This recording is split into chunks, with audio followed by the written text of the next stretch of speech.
2016 meeting of the Foster Town Council to order. Please rise to the pledge of allegiance. Pledge of allegiance. To the flag of the United States of America and to the republic for which it stands, one nation, under God, indivisible, with liberty and justice for all.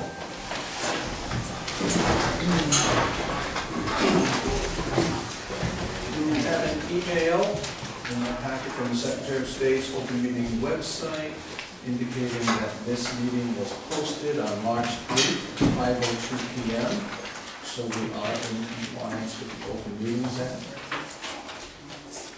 And to point out that the town flags are at half-staff, subsequent to a presidential and gubernatorial proclamation in honor of former First Lady Nancy Reagan.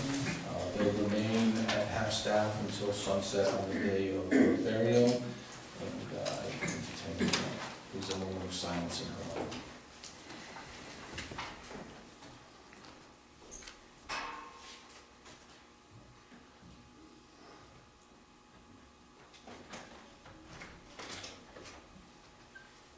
Thank you. Public comment. Anyone signed in on the public comment sheet? No. Moving on to minutes. We have minutes from February 25th. Make a motion that we accept the minutes from February 25th as presented. Second. Discussion? Hearing none. All those in favor? Aye. Motion carries unanimously. There are some revised minutes in there that we voted on last time. Therefore, your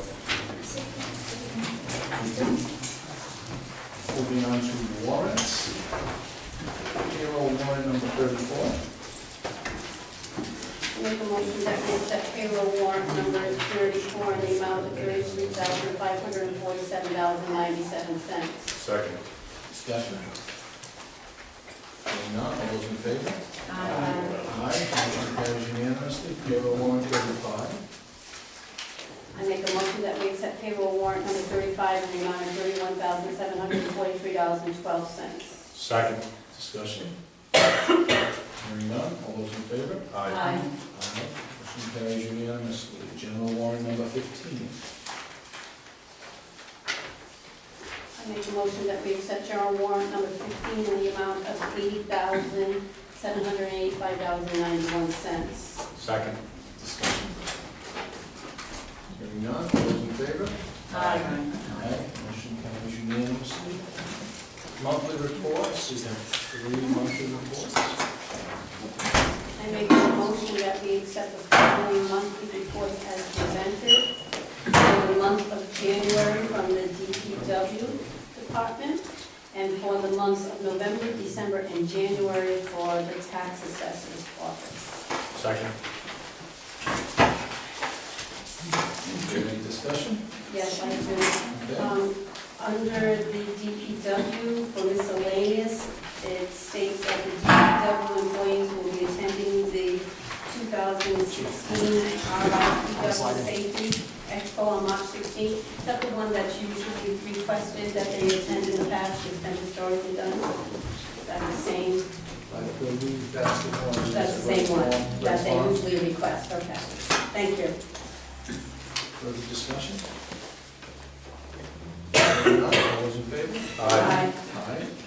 Motion carries unanimously. Old business, refuse removal contract renewal. So we have a letter from the DPW director recommending an extension of the refuse removal contract with Rambone. So we were told at the last budget meeting that there are 2 options available to us. A 1-year renewal, 1-year extension at 4%, and a 3-year extension, 3% the first year, 3% increase the second year, 3% increase the third year.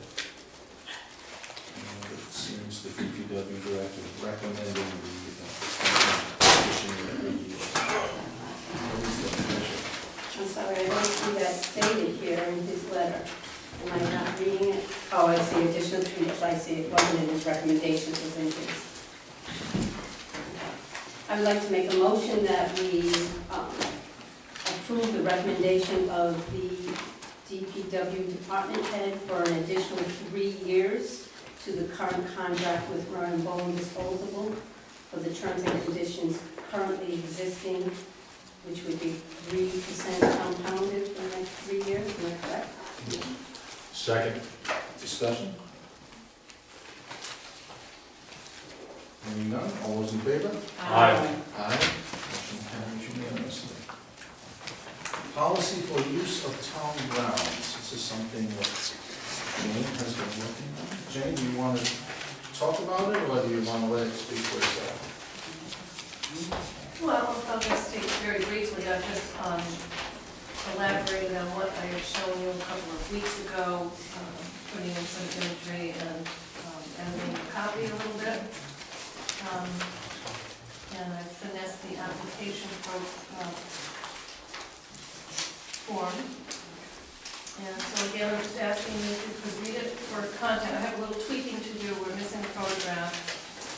But, and I need to know whether Renee will be satisfied with anything to do with my ability to shoot. And welcome any comments, corrections, additions that you might want to have. I do have a question, and it's, I thought it was very nice, I like the pictures especially, I thought those were nice. The renters will, and under the town fairgrounds in the center, it says renters will have use of the grounds including the performance platform, show ring, and bleacher seats. I've known in the past I've received phone calls when we've allowed people to use the show ring, as far as who's responsible for clearing that, for instance, after the winter and the leaves, etc. And the bleachers, do we have some sort of, I just want to make sure that people are safe when they're, first of all, the cleaning of the show ring, who's responsible for it? Is that us? Well, what is that, every year we allow the Northern Rhode Island horse show people to use it and have a small horse show there. And I know that prior to that, you know, in the few days before that, the DPW will take the tractor and the York rake and go around and rake the interior of the ring. I'm aware of that. So But is this gonna be a I burden? honestly don't know how they can. I'm wondering how- I can't say I really look at it all the time when I'm there, but I know I've gotten the phone calls that who's going to clean it, and is that an added burden to our DPW to I clear that? don't know, you know, and I had hesitated in making that necessarily something, a portion of the grounds that would be able to be rented on a regular basis. But on the other hand, we let the 4-H people use it, so how do you say yes to Right. one and no to another? So, but again, this is where I really welcome your comments, because That was my only there's a lot of concern. considerations here when you open this up. I'm wondering, like, I know horses Yeah. go in the show ring, and Yeah. horses do leave little gifts.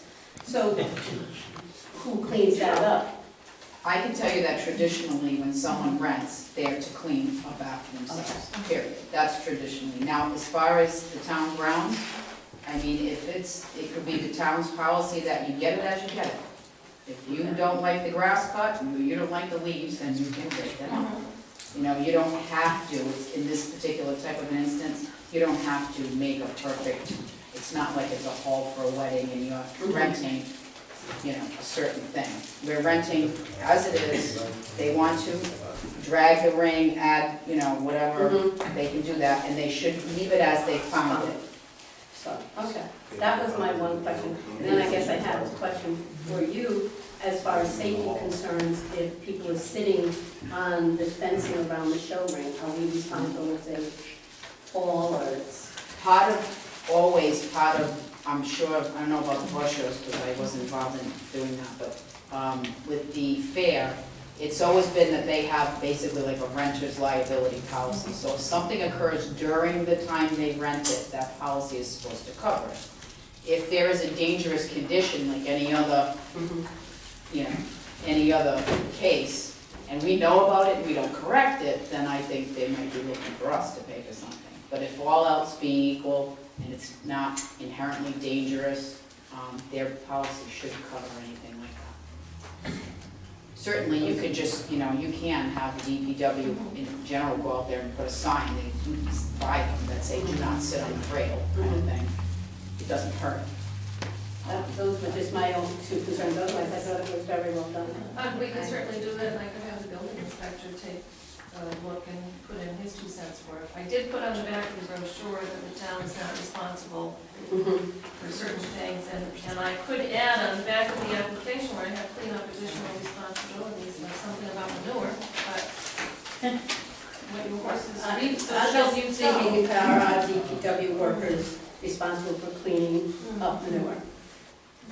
No, but I'm saying maybe, Right. just. And one other thing while we're on that subject, because I have horses, I know, there is a sign you can get, I'll figure out where we get them. It's a metal sign, and it has the statute written that has a strict liability for animals and horses. Perhaps we should post That's that a good idea. in that area for any type of show Yes. like that. There's an inherent liability if someone wants to all of a sudden participate when it has to do with horses or animals. We can at least post it. Okay. So we are not taking a motion on this at this time? I think we could. What did we say we're gonna post some signs, that doesn't stand beyond this policy. No. Do you have a? No, but the only other thing I need to discuss, I believe it's on the agenda for executive session, is I got communication from the state fire marshal on 2 of these properties, and I'm gonna have to talk to the council about that. And I would hold up publishing this or any occupancy limits until we make sure that we have that from the state fire marshal. So could we approve this policy, since you've worked on it so far, and hold off on its implementation until Yes. those fire marshal issues are addressed? Yes. And perhaps in talking to Rhett, or looking at the bleachers and the show ring itself more closely, if, I could notify you if it looks like there's something, some kind of a repair or something that might cost significant money. Well, again, if we have, if even our inspector look at something like that, we take on the repair costs. Yeah, if it needs to be repaired, it needs to be repaired. Tell DPW to repair it. I don't think that impacts upon the policy. No. It needs to be fixed. Mrs. Wagner? Is there a stated carry-in, carry-out policy for trash? Yes. It says, trash, applicants are responsible for removal of any trash, debris generated at their event. Does the town supply the barrels? No, I have down on the back of the application that they have to supply their own trash receptacles. I think they did a good job, Jane. Thank you. Is there a motion to approve? I'll make a motion so we can have further discussion if needed. I make a motion that we approve the application and brochure as presented for the, for the policy use of the Colchester Town grounds. Is there a second? Second. Okay, further discussion? I would suggest maybe amending that motion to say substantially as presented, as Jane mentioned, With that there the- are possible tweaks. Yeah. We'll make a motion to amend that motion to approve this substantially as presented, subject to any additional changes Jane may make. Second amendment. Okay, discussion on the amendment? All those in favor of the amendment? Aye. Aye. Back to the main motion. Any further discussion on the main motion? Just noted that in the conversation was that we will hold off on publishing it and implementing it until the fire marshal things are clarified. All those in favor? Aye. Aye. Motion carries unanimously. Revised general. District Commander Dispatch, be advised, Station 1 is returning. Revised general business mixed-use ordinance development standards scheduled public hearing. So this is an ordinance that came to public hearing end of January, beginning of February, It came to January 14th.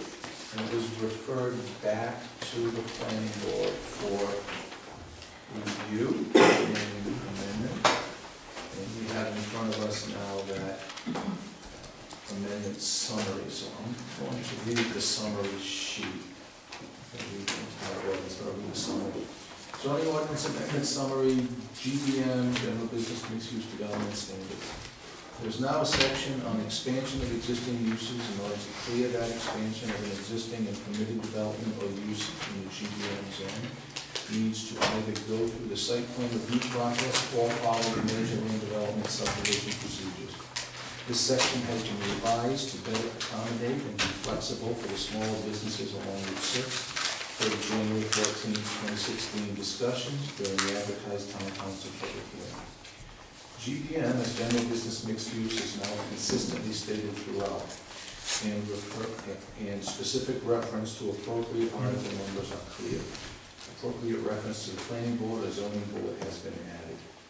Reference to architectural compatibility within the development and with surrounding land uses has been inserted in a few places, as well as emphasis on creative use of pervious surfaces.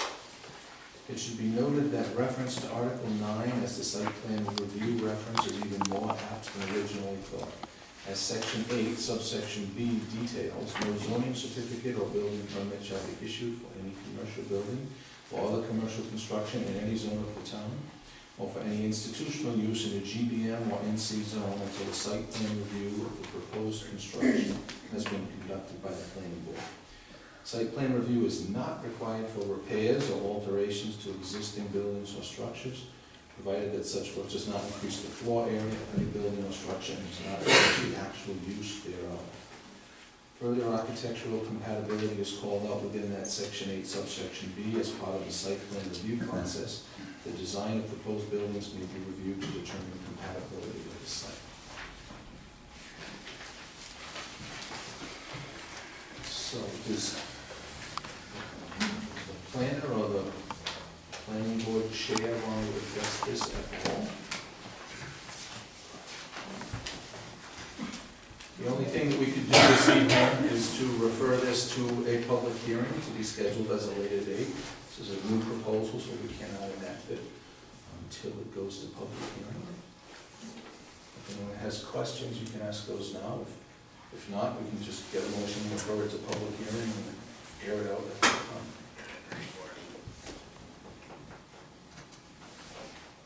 Make a motion to refer this to public hearing. Is there a second? Second. Discussion? Earliest possible date for public hearing due to advertising constraints would be April 14th council meeting, unless we have a special meeting, so I think anybody's inclined to do, so. Any further discussion? Okay, all those in favor of moving this to public hearing, signify by saying aye. Aye. Aye. Motion carried unanimously. Next item, zoning ordinance amendment summary, stone wall protection and preservation. This is also something that was heard on the January 14th, 2016 meeting, and there was no specific action taken on this. I believe it was, Mr. Lewis. I'm going to explain. There was a motion to pass it that did not carry. It was not carried to move forward. There was a motion to defeat that did not carry, so it was not defeated. It was not passed, it was not defeated, it was not referred back to the planning board. So where does it lie? It doesn't go forward, doesn't go back, and it doesn't get referred. My belief is that it still sits on this table until one of those three actions takes place. So effectively, no action was taken. So I put it on again for us to consider whether we wish to adopt this ordinance. This has already gone to public hearing. Whether we wish to adopt it, whether we wish to defeat it, or whether we wish to refer it back to the planning board. We need to do something, we'll just let it sit.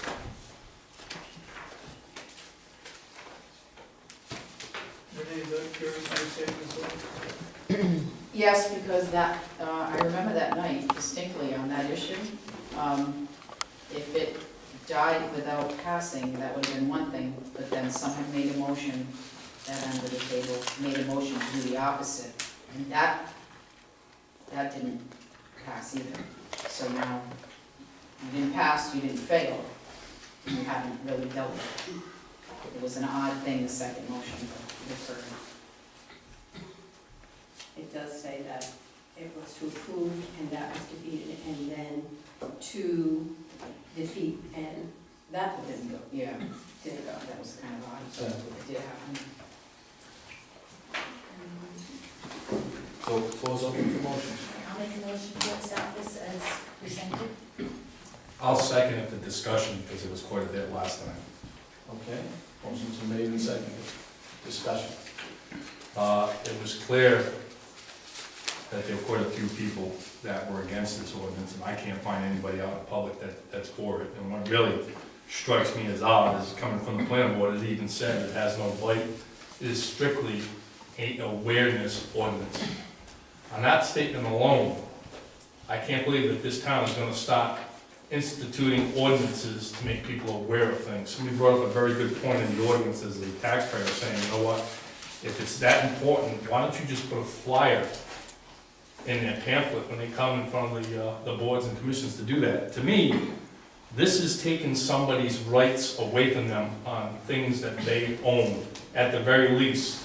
Even though it's just an awareness ordinance, it trips into that line of people pay taxes on their property, it's their property. They should be able to harvest the timber, harvest the stone walls as they wish, or protect them as they wish.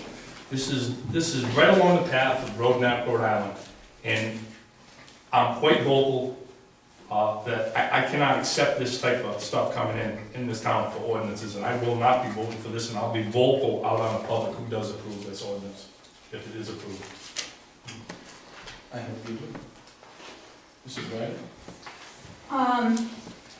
The Preservation Society is very much for this, and we did quite a lot of asking around. We could not find one person who would be against it, to be honest. And it goes to the rural character of the town, and there's always the cry, keep Foster rural, keep the rural character. Well, there's nothing more rural than our stone walls. No, it does not have any teeth as to prohibiting someone from actually doing anything with their stone walls. I'm sure that could be introduced if that would make it a little easier to swallow. However, the goal was to make the building and zoning official aware, make sure that the stone walls are shown on any site plans if there's going to be any development, and just, you know, new people coming in or someone who's bought some land and they're going to develop it, just make them aware that the stone walls are important, particularly the ones on the roadside.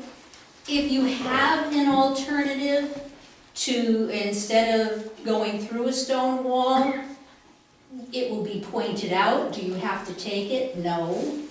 If you are putting in a driveway or a new access or egress, and there's no alternative, that's fine. But rather than just leave a pile of stones, as we've all seen, you know, an excavator goes through, smashes through the stone walls and just leaves it, just build up the ends like they used to do, that's all. And basically, you know, that's all, it's just for the preservation of the character of the town. Okay, there's two hands in the back. Mr. Savassi. Yeah, I know you operate by, you don't operate by Roberts, you operate by a modified Roberts. But I am familiar with Roberts, and it would have to be tabled to move on. I don't know, but I can ask the attorney, maybe one of you would like to ask the attorney that. The other thing is, the one thing I'd really like to see preservation do is work on saving the barns. That's rural. Sir, I don't know your name. John Marshall. I understand the Preservation Society wants everyone to do what they say. But these are my walls. This is my land. I pay taxes. How much is the town going to reimburse me for not disassembling them? Are you willing to cut my taxes back 20%? Because then we're talking. Otherwise, your Grace, at what point are you gonna tell us what tree I can't cut? Or what bush I can't cut? I mean, they're ours. Who's gonna tell us? Why would they tell us? And just because in an alternative plan, it might not work out with my plan, I think that this is a moot topic. I think this does nothing but tie the residents' hands for what they want to do. By all means, you know, people can talk to them, but this shouldn't be an ordinance. And it's not even written that clearly. It is so roughly written that it could be interpreted by anyone many different ways. I'm just saying. I think that's Mrs. Marshall? It is. Yes. I think preservation is wonderful. So I'm certainly not against preserving the historical stone walls. I think there are so many stone walls that have been built more recently. So, you know, if the Preservation Society wants to go down this path, then they would have to do work to certify, okay, what stone walls are historical, what stone walls do we want to save? It was also commented that this is for educational purposes, so whoever is doing a project is aware that if a stone wall is indeed historical, that hey, maybe you don't want to take the whole wall down, maybe you want to plan your development in such a way to minimize, you know, the damage to such historical walls, but you don't have to take that advice. That should be reflected in this ordinance because it's not reflected in this ordinance. There's a sentence that talks about public, I think it's B4, any public works project initiated by the town of Foster that is likely to affect abutting historic stone walls not subject to a formal review process shall give notice to the property owner. It doesn't say how. Do they knock on the door and say, hey, this is going on? Is it a certified letter? So I think it needs to be determined how that communication happens. And what about the stone walls that are a boundary between properties versus a stone wall that's actually interior to a property? What happens then? I mean, I think if a stone wall is a boundary, then you have two different property owners that would kind of have the say-so, if indeed it could be moved at all. So if we're gonna have an ordinance like this, I mean, I think having a flyer that is handed out with the application kind of solves that and educates everybody. But if you all on the council feel, yes, we need this ordinance, I think it needs to be written a lot more clearly than it is written right here. Thank you. You already spoke. Mrs. Rogers?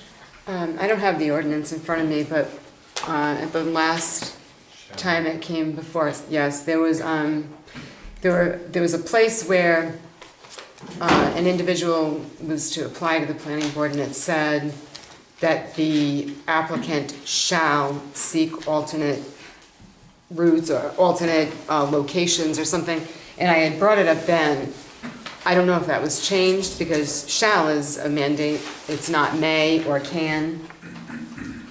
I don't remember exactly where it was. I believe it's 2, but I had listened, thank you, Jane, for the sound file. I was able to listen to that.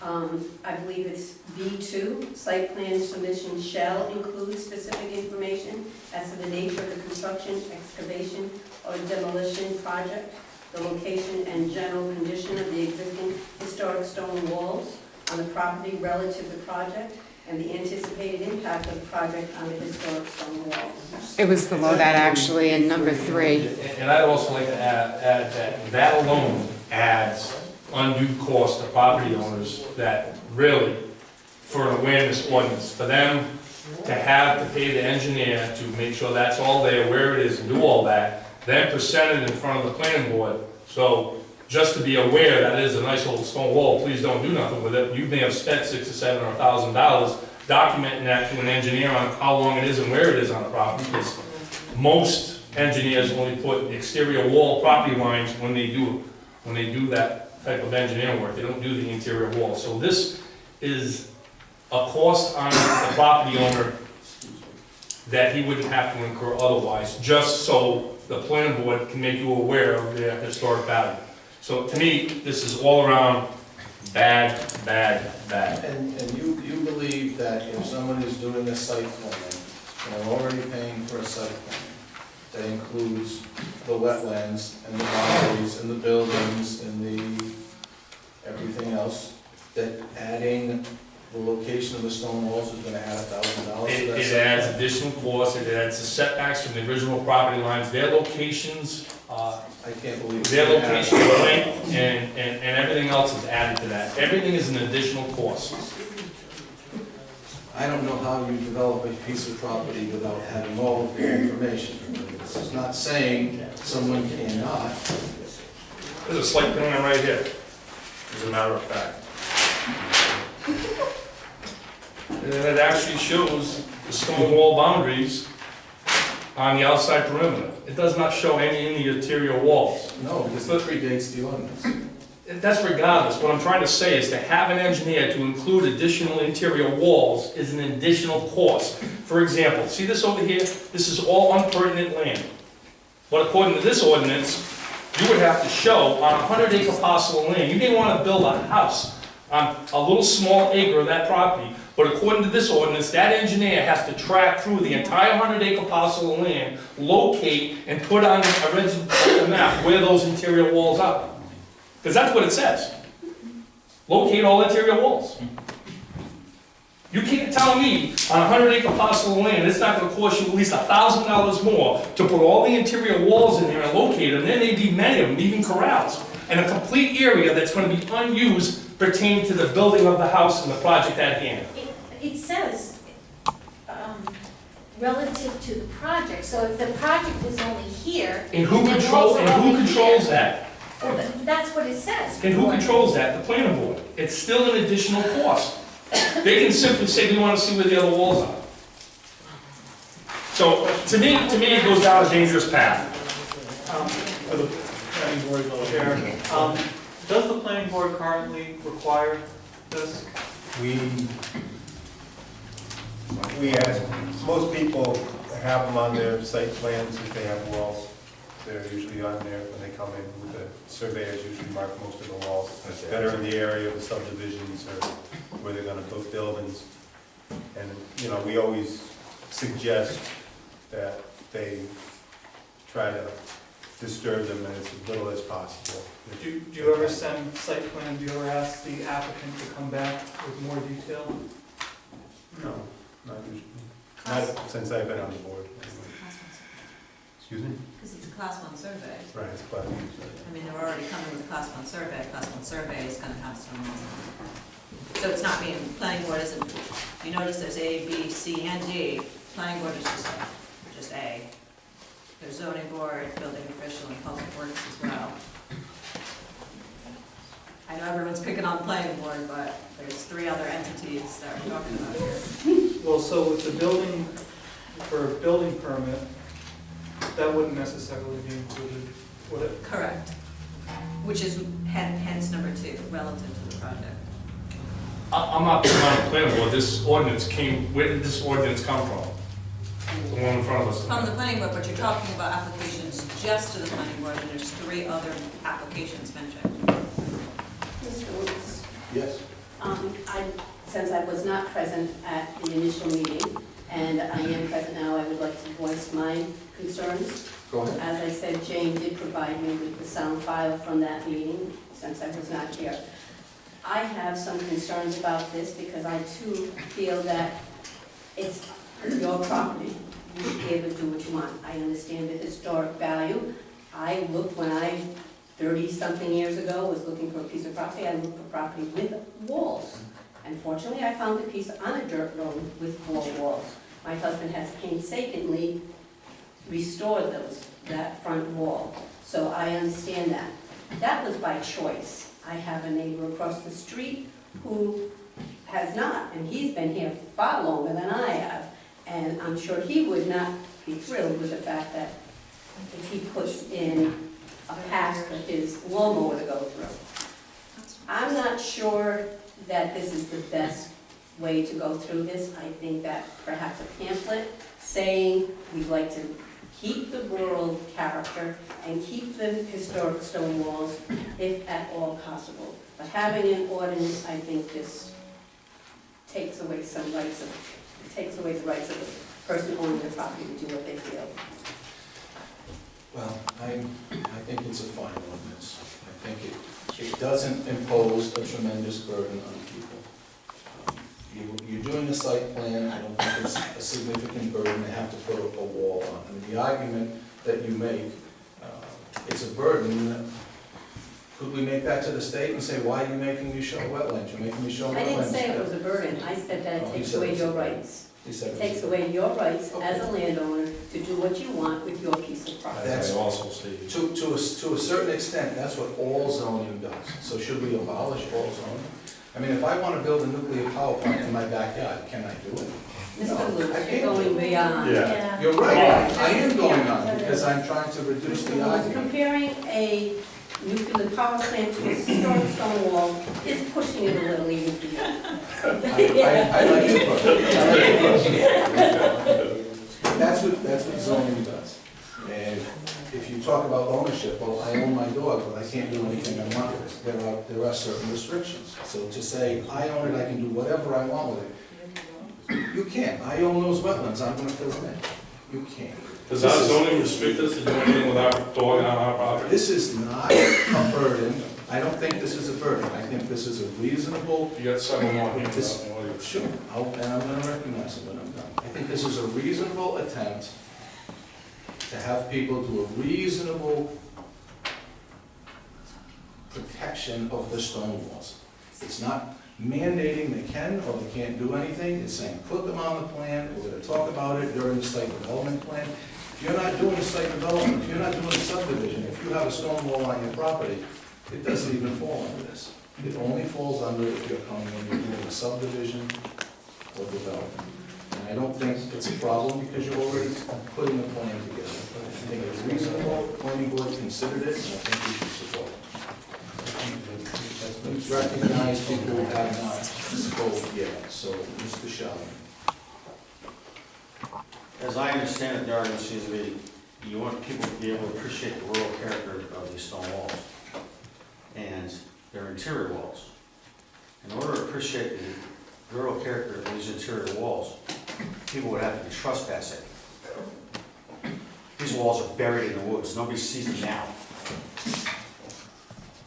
What are you protecting? You're not protecting anybody seeing anything.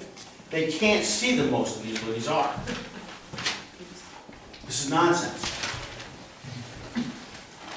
Nobody here wants people wandering through their property, looking at the rural character of the rocks that are buried in 50 feet of woods. So I hand over here, sir. I was just listening to the gentleman from the planning board, and he says they already do this as a matter of course for their reviews. He said when they brought the plan in, they talked about the walls, they recommended action and stuff. So if they do it already, why is an ordinance necessary? It just seems they already have a policy in place. So to regulate it like that just seems a little excessive. Thanks. Mrs. Ryder? Well, to that, if you're putting in a driveway or any kind of egress or exit from your property, I don't, and it goes before the building and zoning official, I don't think at that time that there is a requirement that you show the stone walls. There is absolutely no restriction on the stone walls in the back of your property that nobody will ever see. It is only if you are doing a project and it involves the disturbance of the stone walls, you are asked to show that on the plan and it will be discussed. Nowhere in that ordinance is the word shall used in reference to the property owner. It is used in reference to the building and zoning official, and the planning board what they shall do as part of their duties. I quite frankly don't understand this at all. They are stone walls, they are gorgeous, we're just making people aware. It is part of trying to keep foster, which is what people want. And to be arguing about this, it doesn't tell you you can't do it. If you want to sell every stone wall on your property, go ahead. You want to strip every tree on your property, go ahead. This is just making people, just pointing out the stone walls are important. They are certainly important to our history and to our agrarian things that took place. That's exactly what it's for. And what on God's earth is wrong with that? Mr. Stone, with a name like that, you couldn't possibly be in opposition. You must be for it, I have no doubt. This would lead to an enforceable ordinance. That's my concern. This one's not enforceable, but it would lead to one that could be enforceable. So I'm not for it. Okay, any further discussion? I mean, I think everyone has spoken at least once. Do you have something new to add or something different, sir? Mr. Moffett? I'm not sure. Not sure, I'm sorry. Other than the fact that you're taking my rights away if this is passed, but what Ms. Ryder was saying, that it says nothing about the back interior, the back walls or the interior, it really doesn't say anything about that. This is written so vaguely that it could be misunderstood or misinterpreted by whoever comes in the planning board to follow. I think this is moot, this is ridiculous. Who's to say that someone comes in and say I own a 50-acre piece of parcel and all those interior walls, all that's telling me is before I submit a plan is to take my backhoe, scoop it all up into a big pile somewhere so that there's no walls to have to put on my plan. All this is doing is encouraging people or developers to get rid of the walls so that they're not going to be an issue. That's what you're encouraging them to do. It's not this Absolutely. ordinance is I'm being told what to do with my land. It's my land. I pay taxes for it. All I'm saying is, if someone's gonna develop a piece of land, I would go to them and say, hey, if this wall's gonna be in your way, just take that sucker right out of the way before you put your plan in. Because the ordinance that we're gonna pass, which is moot, that what you could do with it anyway, which I think is ridiculous, is gonna prevent them from actually putting the plan into work or into play the way they wanted to do originally. They're just gonna remove the walls before they even submit the plans. With the removal of shall and that, number 3, B3, make a difference? I think that would actually say what we've been saying it does, Right. because right now, Right. it does actually have teeth. It's not an optional thing, it does say shall, and it does say the applicant shall. Right, so with that removal, Changing make that it shall more to palatable? It says they shall seek to find an alternate location of the use of project proposed. It doesn't, oh, it said B3. P3. Okay, that's it. Plan to minimize the distance of shall be sought. If no beneficial alternative is found to be possible, I plan to minimize the disturbance and mitigating that shall be substituted. Can I make one general neutral comment? I think neutral, and I We're think. not allowing any neutral a comments. Neutral comment, and I think another lawyer might agree with me. While it has no punishment as an ordinance, it does give the effect of allowing a planning or zoning board or one of the other members to consider it as a factor in denying someone's plan. That being said, they're doing it anyway, and there's nothing that says they can't. That's in the, case law. and that's the reason why I voted in favor of it the first time, is because since they're doing it anyway, I do think it's important that we have something in our zoning, putting people on notice that this is something our planning board does. Not just planning board, I'm sorry. And zoning is important also, even more important, because the zoning board is a quasi-judicial court, there's a recorded decision. But by the same token, it is a factor that has not been disallowed by case law. So if it's not disallowed, then they can consider it, and that's vocally. And then people consider what they consider without saying so. So I'm looking at the shalls that you just pointed out, Cheryl. The reviewing entity and applicant shall seek to find an alternate location. All right, I want to build right here, there's a stone wall here. I'm gonna look, I shall, as a developer, look for an alternate location. I don't see one. I looked, I satisfied it. It's just, you have to look. Now, if no beneficial alternative is found, a plan to minimize the disturbance or impact shall be substituted. So abbreviating the cut-throughs, do you have to bulldoze the whole wall, or just 50 feet? Or 75 But feet? it seems to be disturbing a lot of people. I don't understand why. I think the whole ordinance, I think the whole ordinance is disturbing a lot of people, not just a letter, that was only one point of many. Okay. Well, Yes. Yep. we'll take the vote. Yep. Okay, there's no further discussion. All those in favor of enacting this ordinance, signify by saying aye. Aye. Aye. Opposed? No. No. Motion carries. I heard someone vote in the audience, I can't consider that a valid vote. I'm sorry. Old business, recreation field update. So, we talked about this 2 meetings ago, 1 meeting ago. We did a couple of, I'll give everyone an update as to what has happened on the field in the interim. And then we have a couple of new developments. So at the last meeting, we were talking about the driveway had been cut through, but it had not yet been covered with stone. That since has been brought to grade.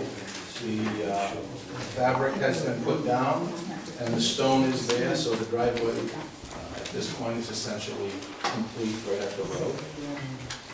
We also had a motion to go out and ask a forester to look at the trees, and we contracted with Mr. Mark Tremblay, who went out and looked at all the trees throughout the property. And we have his report in front of us, that there's some white pine, some mixed oak, some cordwood, some pulpwood. Total estimated value of all the timber and cordwood and pulpwood, $46.95 on that piece of property. Cost us $200 for the estimate, and he has offered to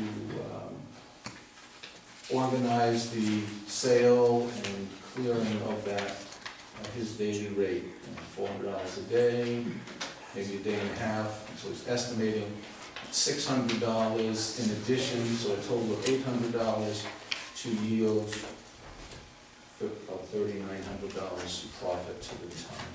So that was. That's an estimate value.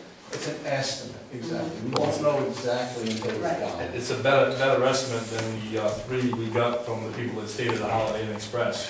It could be less, it could be a little more. Right. My understanding is that when they do this, they usually try to do best case scenario. Oh, I understand, but I didn't want it to be, I didn't want people to think that that's the value. It's an estimate. It's an estimate, So it could be yes. more, it could be less. Yes, yes.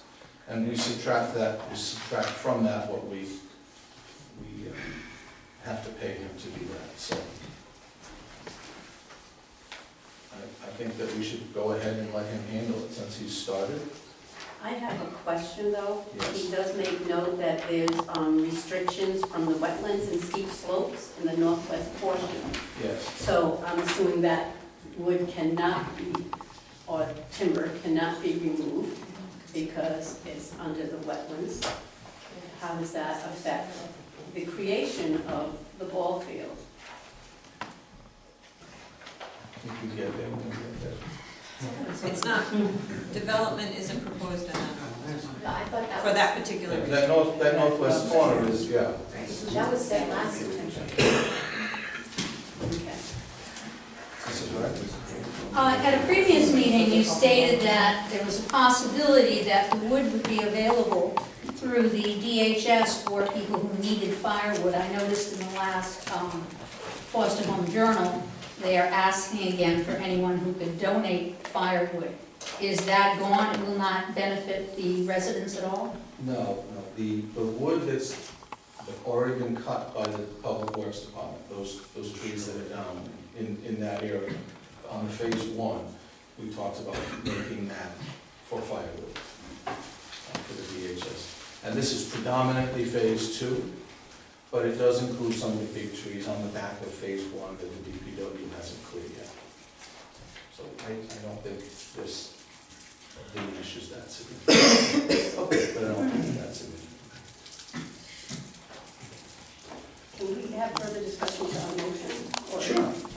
Okay. So, that being said, so if we approve this and go through and have the 5.25 acres cleared, then that land is going to stand vacant, clear, erosion, etc.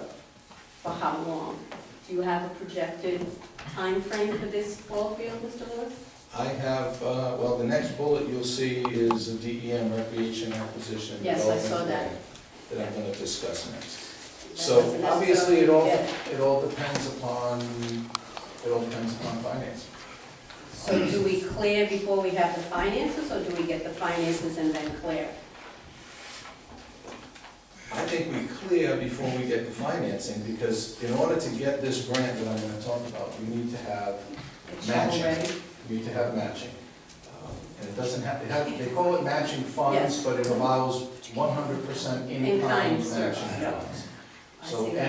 any costs that we incur for doing the clearing, any costs that we incur for our DPW doing the work on the field, we can tally that up as our in-kind. But what's preventing us from doing that after we get the grant? It doesn't say that you have to do your 100% prior to getting the grant. You can't prior, you do it can't do it that prior. way.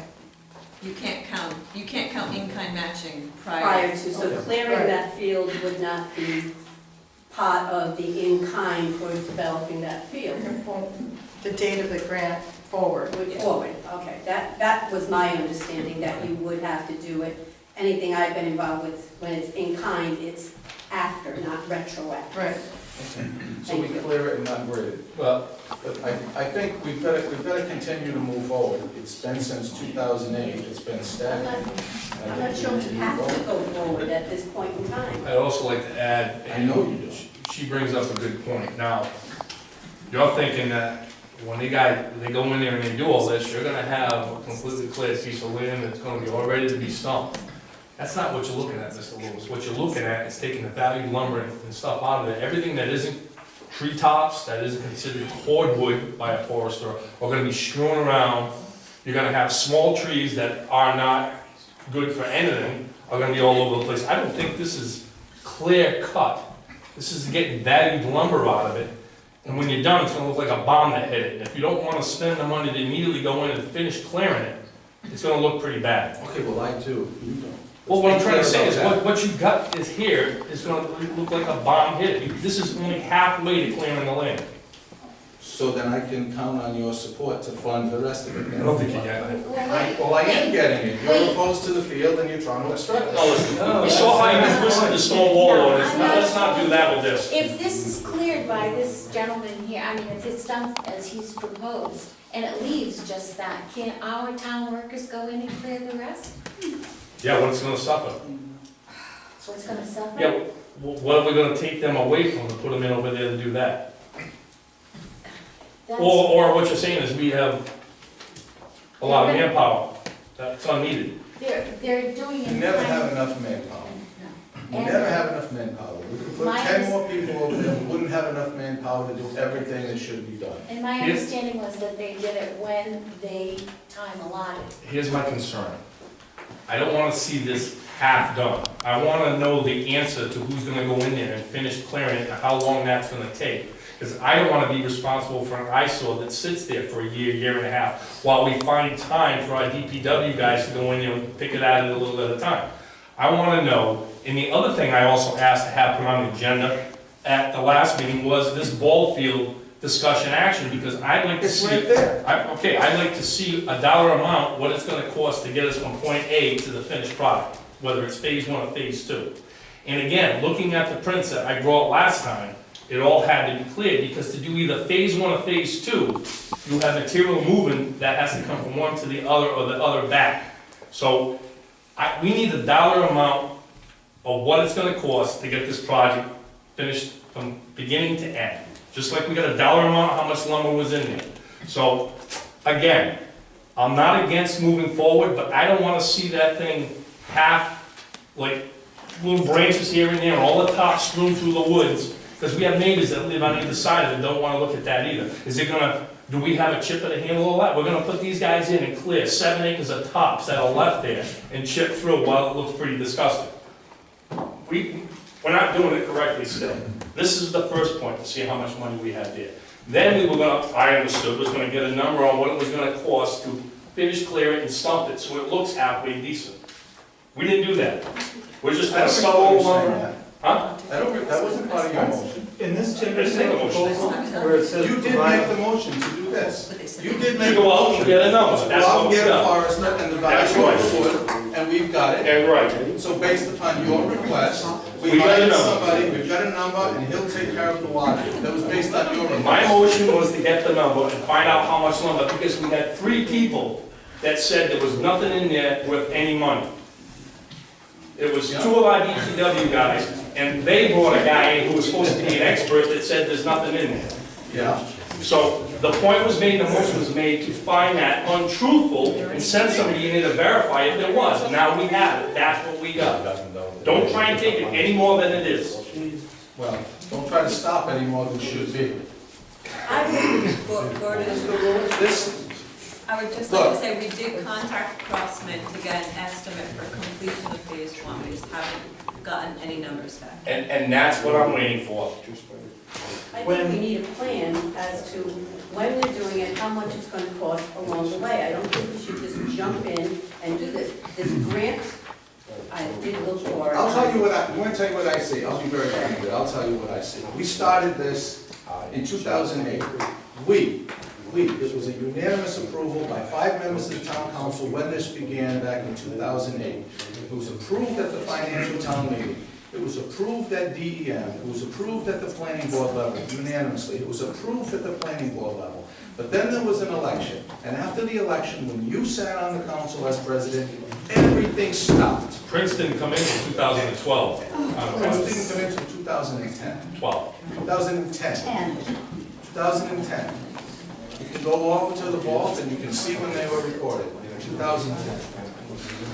That was when you were on the council, and nothing happened. Why did nothing happen?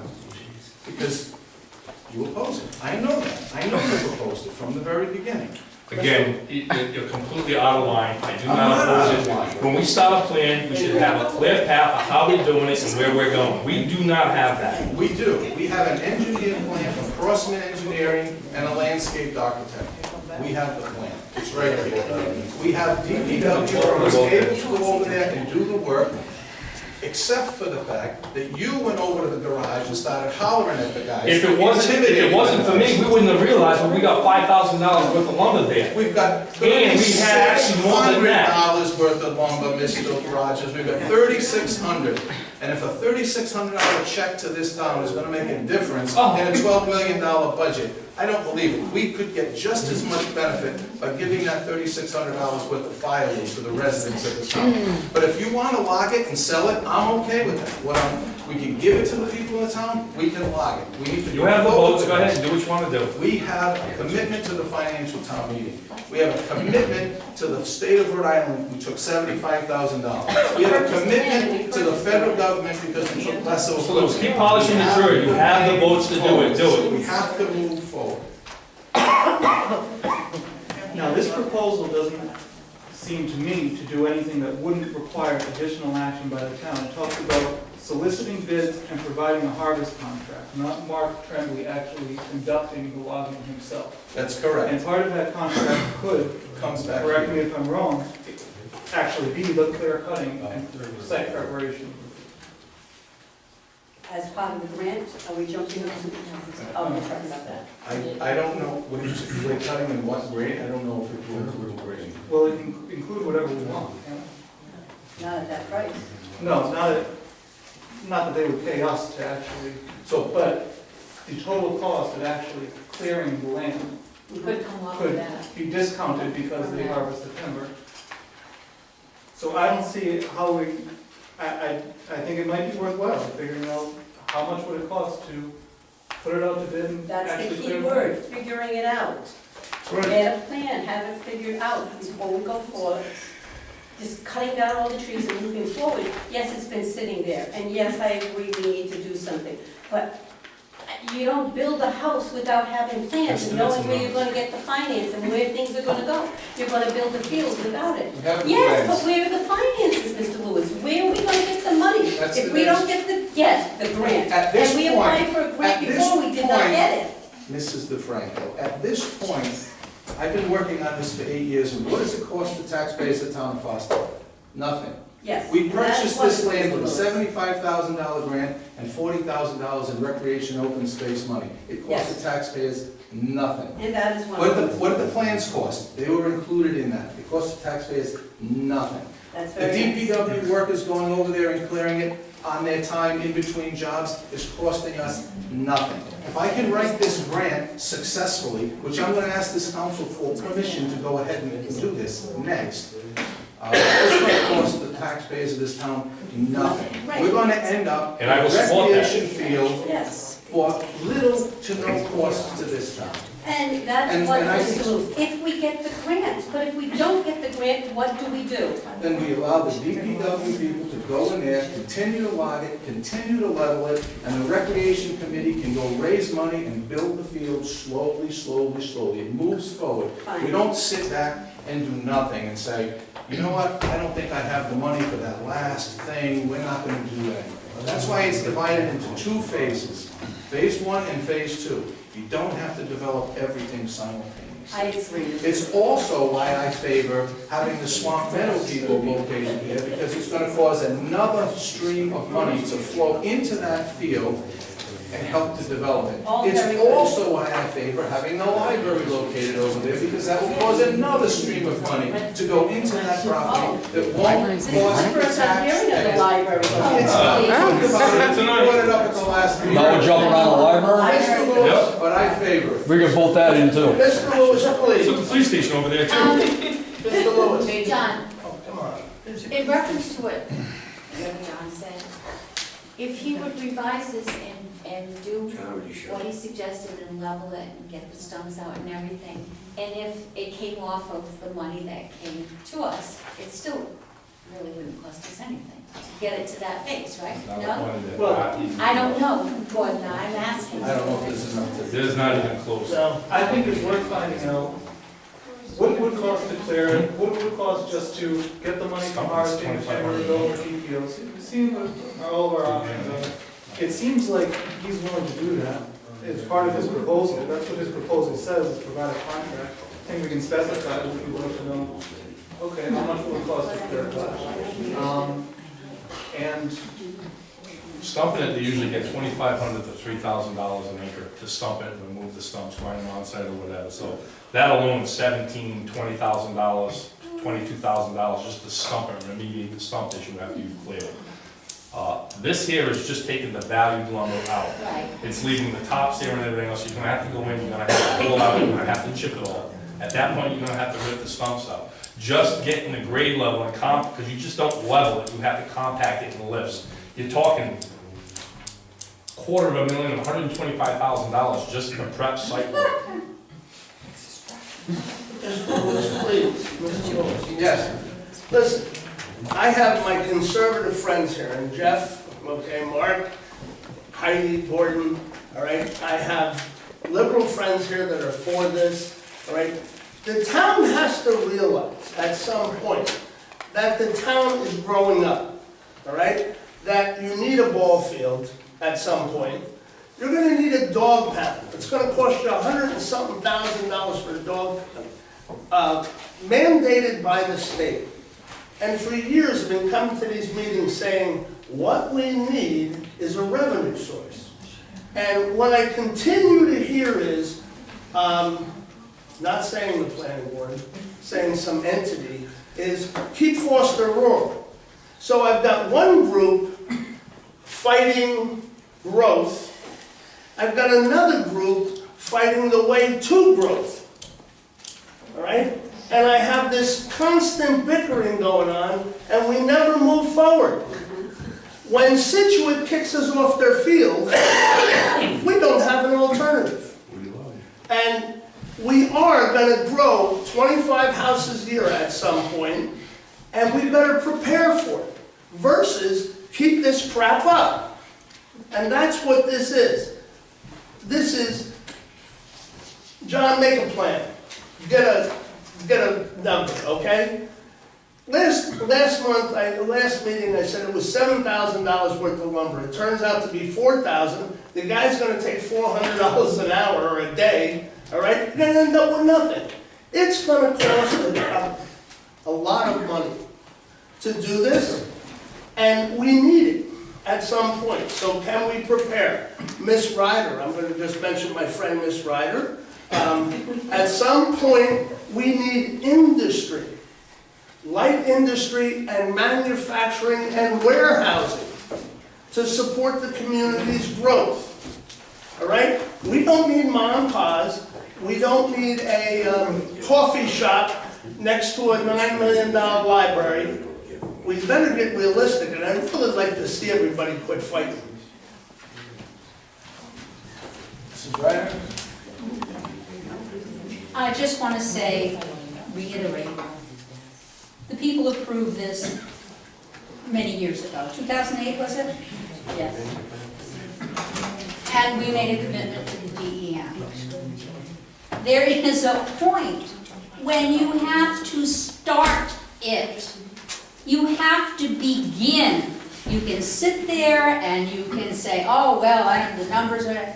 Just start it. No guts, no glory. You'll find the money. You could ask the fire companies to burn the brush and the tops. They're looking for project, for practice, experience.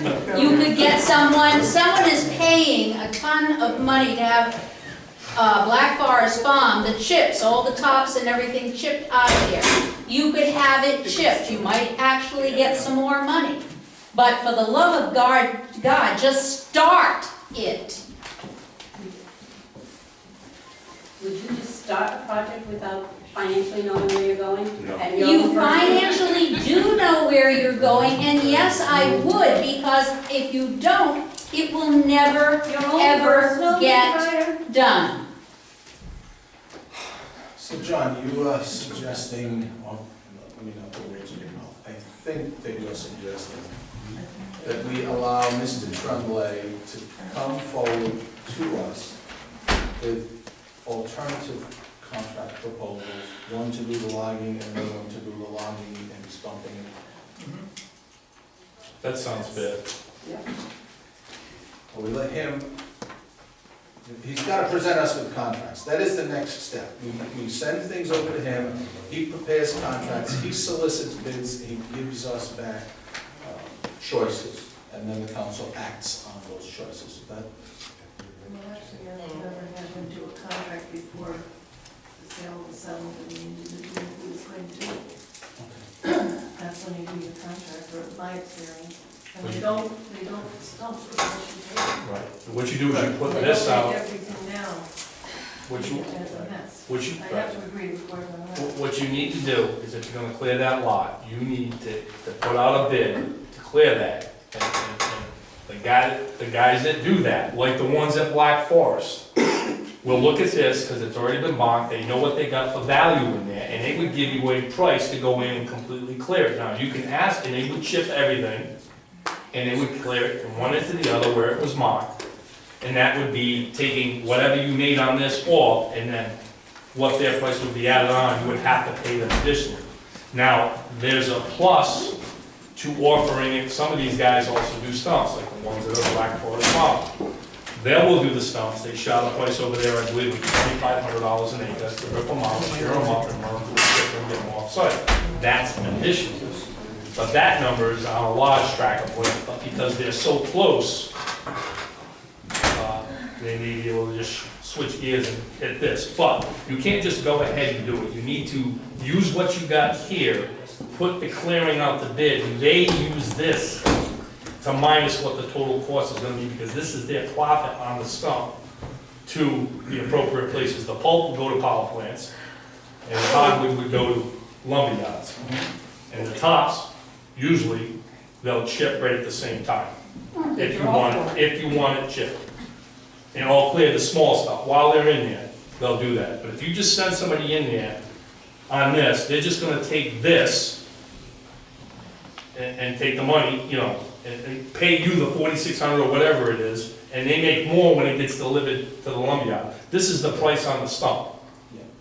So this would leave a bomb. If you went in there and said, here it is, guys, go do that, you would be left a complete mess in there, and you would drive down the value of the neighbors around the property. Because the next question is, when are we gonna clean the mess up? So he is correct. What you wanna do is price out, getting it cleared, and getting it stumped, and make a decision what you wanna do at that point. Because at that point, that phase will tell you how much it's gonna cost. And then the next question is, where are we gonna get it? So that's what should be done. I'm not against the project. The project has to go forward correctly. And to this point, it has not, until this came in front of us. So you would be in favor of going out to bid, going out, having Mr. Tremblay solicit bids on our behalf? Clearing and stumping the entire. Clear and stump the property? Yes. Fine, that moves it forward. Listen, that's my bids or thing. You keep estimates? twisting it, saying I'm against the project. I have never been against the project. Then What it's gonna let's cost. work together to move it forward. Listen, I've been trying to work together. Okay. Is this for a bid, an actual bid, or an estimate? Is that, I think, two different things. I wouldn't say go out to bid, I'd say go out and get estimates. Going out to bid, somebody thinks they're, He handles that. Mr. Tremblay handles that. okay, as long as it's estimates and not bids. Because you get somebody bidding on a job, We don't have to somebody act on expects to. it. We don't have to act on a bid. All right. Have to accept it. We need to have numbers, and then with a bid, we're allowed to act on it. So I would put it out to bid. I asked Mr. Tremblay to try and get, and I'm sure he would. We got a couple of bids out there, so. Do you need a motion, please? Yes. I think you already have a motion on the floor. No. Yes. What's the motion? There was a motion made, oh no, I asked if we should have a motion to have Before discussion, and you said no, we didn't need a motion to have discussion. Because we would not have made an informed motion. Okay. John, Juliana one. Juliana, yes. I would just advise that whatever you go out to bid for is clearly specified, that you're looking for numbers for phase one versus phase two. Just The whole, no, the whole lot has to be cleared first. Listen, so there's just a small problem with, if you are not anticipating moving forward with phase two at this time, I agree that if you clear out phase two, and then you have to implement soil erosion control measures that then get stuck there for Juliana, God knows how long. I went through the prints. You cannot complete phase, what did we start first, phase one or phase two? Phase one. You cannot complete or even start on phase one without using the material from phase two to do the lift on phase one. So the entire lot needs to be cleared, and then when you start the project of phase one, you're gonna have to take all the material from one phase and move it to the other. I don't know, looking at it now, you're either gonna have to, and I don't know who picked phase one or phase two, but the material for one side needs to be moved over to get the whole job done. So if we start the wrong phase, you're literally moving material from here to get it out of the way and putting it here to do that phase. So that was my whole issue. So the whole lot must be cleared, because to do either phase one or phase two, you need the material from the other side. I don't know if Crossman agrees with that, Well- until we get that response from them. I don't know either. Well, I think the easy way to handle it is bid them two separate pieces. We can do it all, we can award them both, do the whole thing together, or we can do one or the other once it's determined whether we. Might it be need to go. cheaper if it's both While they're phases? there to clear the whole It thing. might be, it might be. But I'm saying, if we're asking for a phase So one. and a phase one, two. phase two, and complete. Okay. Well, I disagree. I think at this point, phase one and phase two would be the cuts and moving the dirt around. I think at this point, you should clear the whole lot and get numbers on clearing the whole lot and stumping it. Because while they're there, whether you're clearing 2.5 acres or 5 acres or 3 acres, 3.5 and 3.5, it's much cheaper to get it done while they're there. I'm telling you right now, no matter what, whether you do phase one or phase two, you're gonna need room to put things that, in an area that you don't, that you're not working on. So, it should all be cleared, it's a waste of time to go in and clear half the lot. Make a motion to bid it I'm out. not making a motion. Ralph, you know exactly, sound like you know exactly All what I right, all want. right. I will make the motion to have Mr. Tremblay go out and get estimates on clearing the entire lot. A price on clearing it, figuring in what he's got for the value of lumber there, and also two prices. One on clearing it, removing all the lumber and the brush, and then another with additional, of course, of stumping the entire lot while they're there. Is there a second? Second. Discussion? Right? When Mr. Rogers said going out for a price, is that going out to bid? Or just, because he didn't use the word All right, bid. bid, price, bid. That's my understanding, it's a Bid. quote to bid. Yes, 'cause that's what he talks about here in the letter that he would mail. Just, it wasn't in the motion, so. And he's indicated that that's. Further discussion? Hearing none, all those in favor? Aye. Aye. Motion carries unanimously. Okay, we'll connect with him early next week. Okay, you also have the second thing that relates to this, a letter from Rhode Island Department of Environmental Management indicating that 2016 Rhode Island Recreation Acquisition and Development Grants, they have 3 different categories of grants. You see them listed here, 1, 2, and 3. 1, large recreation land acquisition grants, that doesn't apply because we already own it. 2, large recreation development grants, things between $100,000 and $400,000. That's the one that I think fits us. And small recreation development grants up to $100,000. So I printed out the application. It's not a huge, massive application. You were able to get it at his website? Yes, Well, when I went to that website today, it said error, it's been moved or removed. no, I've got it right there. Oh, good, Yes. because I was looking for it. Got Thank it you. right here. So, I'm willing to do this. I may need a little bit of assistance from folks in the town hall just to gather some specific information. As Juliana indicated, we've already contacted Crossman Engineering, who drew the plans, to get a price. They are a general contractor, so they will know what would be a ballpark price for completing phase 1, and I'm gonna use that number as the number to rate the grant. And I'm seeking the council's permission to go ahead and rate this grant. I have just one comment. Yes. The last time we went for a grant from DEM, it was with Anne Marie, and Anne Marie wrote the grant. Yes.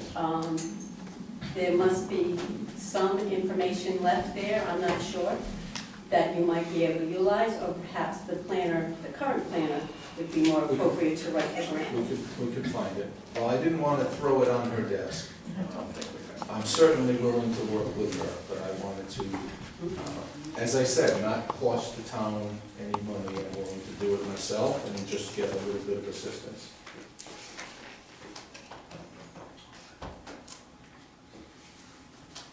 Make a motion that we apply for the Rhode Island Recreation Acquisition and Development Grant for the large recreation development grants requiring a minimum of 20% match, which can be 100% in-kind services. Second. Discussion. Okay, the due date for this is May 27th, so there's just a couple of months, plenty of time to pull this together. All those in favor? Aye. Aye. Motion carries. And when I made the motion, I said someone, so it doesn't necessarily have to be you. Understood that. We'll work it out. All right, thank you for your indulgence. It's just getting better and better. F, police station update. So we have a binder presented to us this evening by police chief, and I'm going to recognize him to walk us through. What you have in front of you is Foster Police preliminary space needs assessment and planning for a preliminary police station. Way louder. He does. And again, I've been part of the police station now for over just about 21 years. Some of these conditions, you know, or most of the conditions were there in 1995 when I started. When I started in as police chief, you know, I started having talks with the town. Many of you have taken a tour of the police station. I have offered tours of the town council, sitting town council, the previous town council, the solicitor, DPW, planner, they've all taken, and several of you have taken tours. Everybody has seen the conditions, and it was agreed upon. There was numerous discussions between the town council and myself. If a building committee is needed, was needed, it was agreed upon that I would start the project. We contacted, I think it was 5 different architectural companies, 3 responded. This being DRA Architects out of Bristol, Connecticut.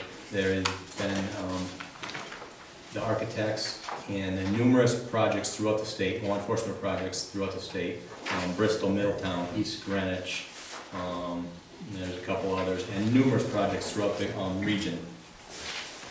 They're doing town of Foster a favor. Myself and Mr. Lewis sat down with one of the principal architects, and they knew our bid process. We received 3 bids back. They came in at $4,700. I got the belief that they were doing us a favor. They conducted this. I've had several meetings with myself, some of my staff, Mr. Lewis, and this is what they've come up with. It's a preliminary needs assessment. And in part of that, as chief, moving the department towards state accreditation, I contacted the executive director for state accreditation. She came out and inspected the building. We are deficient in numerous deficiencies throughout the building as far as a police department. And part of that project that I was tasked with, or this project, that I agreed upon, I contacted the Interlocal Risk Management Trust. They came out and did a safety inspection.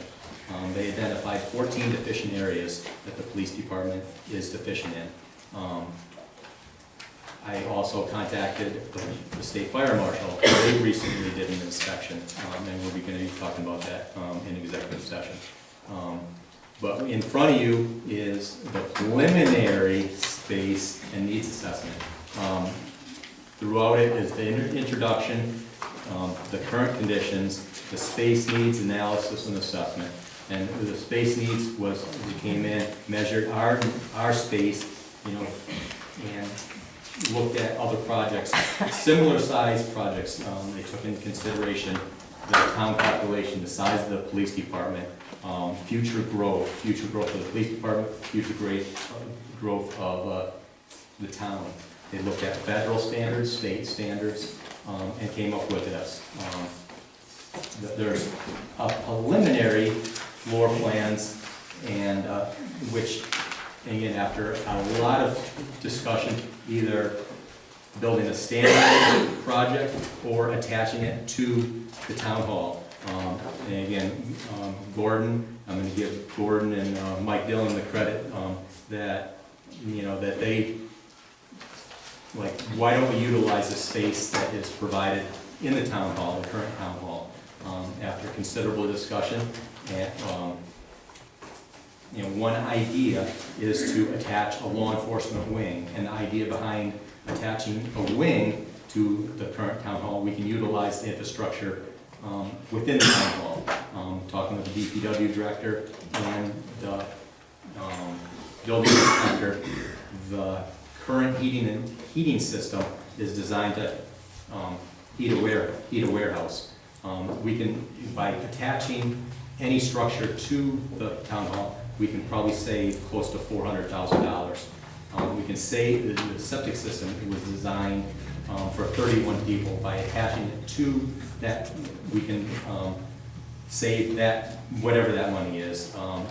If the DPW workers can, and again, within the budget, you'll see that the site work, the initial site work, again, I don't know what the DPW workers are qualified to do, but they can do initial site work at a savings off that preliminary budget of $150,000. I know we're gonna take our broken down furniture, and within that preliminary budget, I think it was budgeted $150,000, $200,000 just for furnishings. I've contacted Cyber Communications, communications upgrades to meet interoperability with surrounding state, federal, and local governments, and to move communications. A preliminary estimate was received of $250,000 just to move communications. I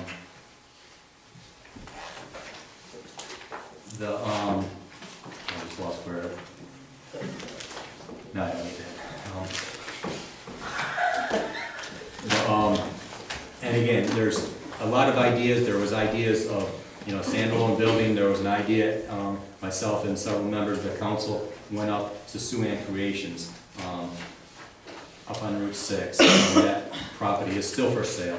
One idea was to, to purchase that. The building needs a considerable amount of work.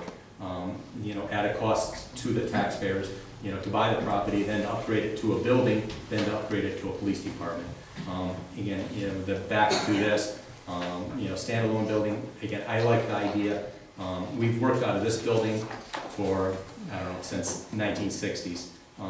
The building was built in 1824. I've met some of the previous tenants of that. They do visit us at Christmas time. They haven't visited us in a while, and they pointed out some of the rooms in there were their bedrooms. Through these inspections, now several numerous deficiencies were found.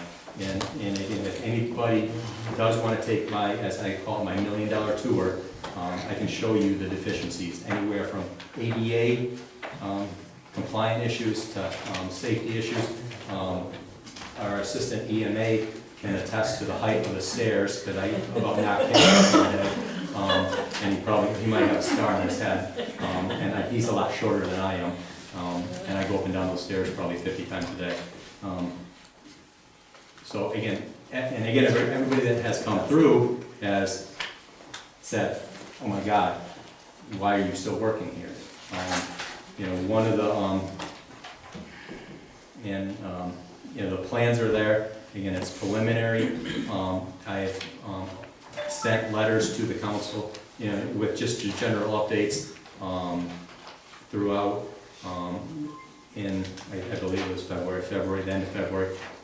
The council did receive the report from the interlocal trust and the report from the state accreditation, and they'll soon have the report from the state fire marshal's office. And again, it's preliminary. I don't know how many times I can say that, but Apparently a lot. I don't want to get beat up. Any project like this, Portsmouth just approved the police department for $10 million. No, we're not Portsmouth. And any project is going to be expensive. There's federal standards, state standards that are required in the police departments, that are required in a public building. I know it was discussed with the council, and at this time, I'm re-asking the council to consider a building, whatever you want to call it. It shouldn't be a project of this magnitude should, and it is going to cost the taxpayers money. It shouldn't be on my shoulders alone. It shouldn't be on the council's shoulders alone. Don't add into that. And again, it is gonna be a but again, however it's funded, whenever it's funded, and again, the concerns over there that need to be addressed now, and the agencies that have come out, they've been informed, and they are very pleased with Foster's progress, because they were expecting that there was no progress. But again, through the town council and through myself, we have progressed. The trust and the fire marshals, they're very happy that the architect was hired, that the safety inspections were done, that there is a plan. Now these organizations want to see this plan carried forward. So we were asking for. Well, again, for you to, again, whatever you want to call it, because I know certain members of the council don't want a building committee or whatever, but again, it shouldn't be left on my shoulders, because I don't know what I'm going to do tomorrow. So if we appointed a building committee of you and Kelly, that would be okay? No. Not unless you locked up his gun, so I don't know. And again, you'll see it, if anybody wants to come over and see the building, or, the plans are there, and I don't know if Mr. Lewis wants the plans, I only got a couple copies. They're going on the council. No, we don't have a copy of the plans. Yes, they're all in there, they're in there. Yes, they're in the book. I think we definitely should put on future agenda items, however you want to do it, committee to look into the plans that we have. Can we do it at this point in time? Well, I'd like to make a motion at this time to, the request of the chief of police to appoint a building committee, or to at least request applicants for a building committee to further the process of the police station. Second the motion for discussion. On the discussion, and how would we want to get that out there? Chief has an idea? Yeah, and again, looking at the research that has been done throughout, the country, again, there's just not interested,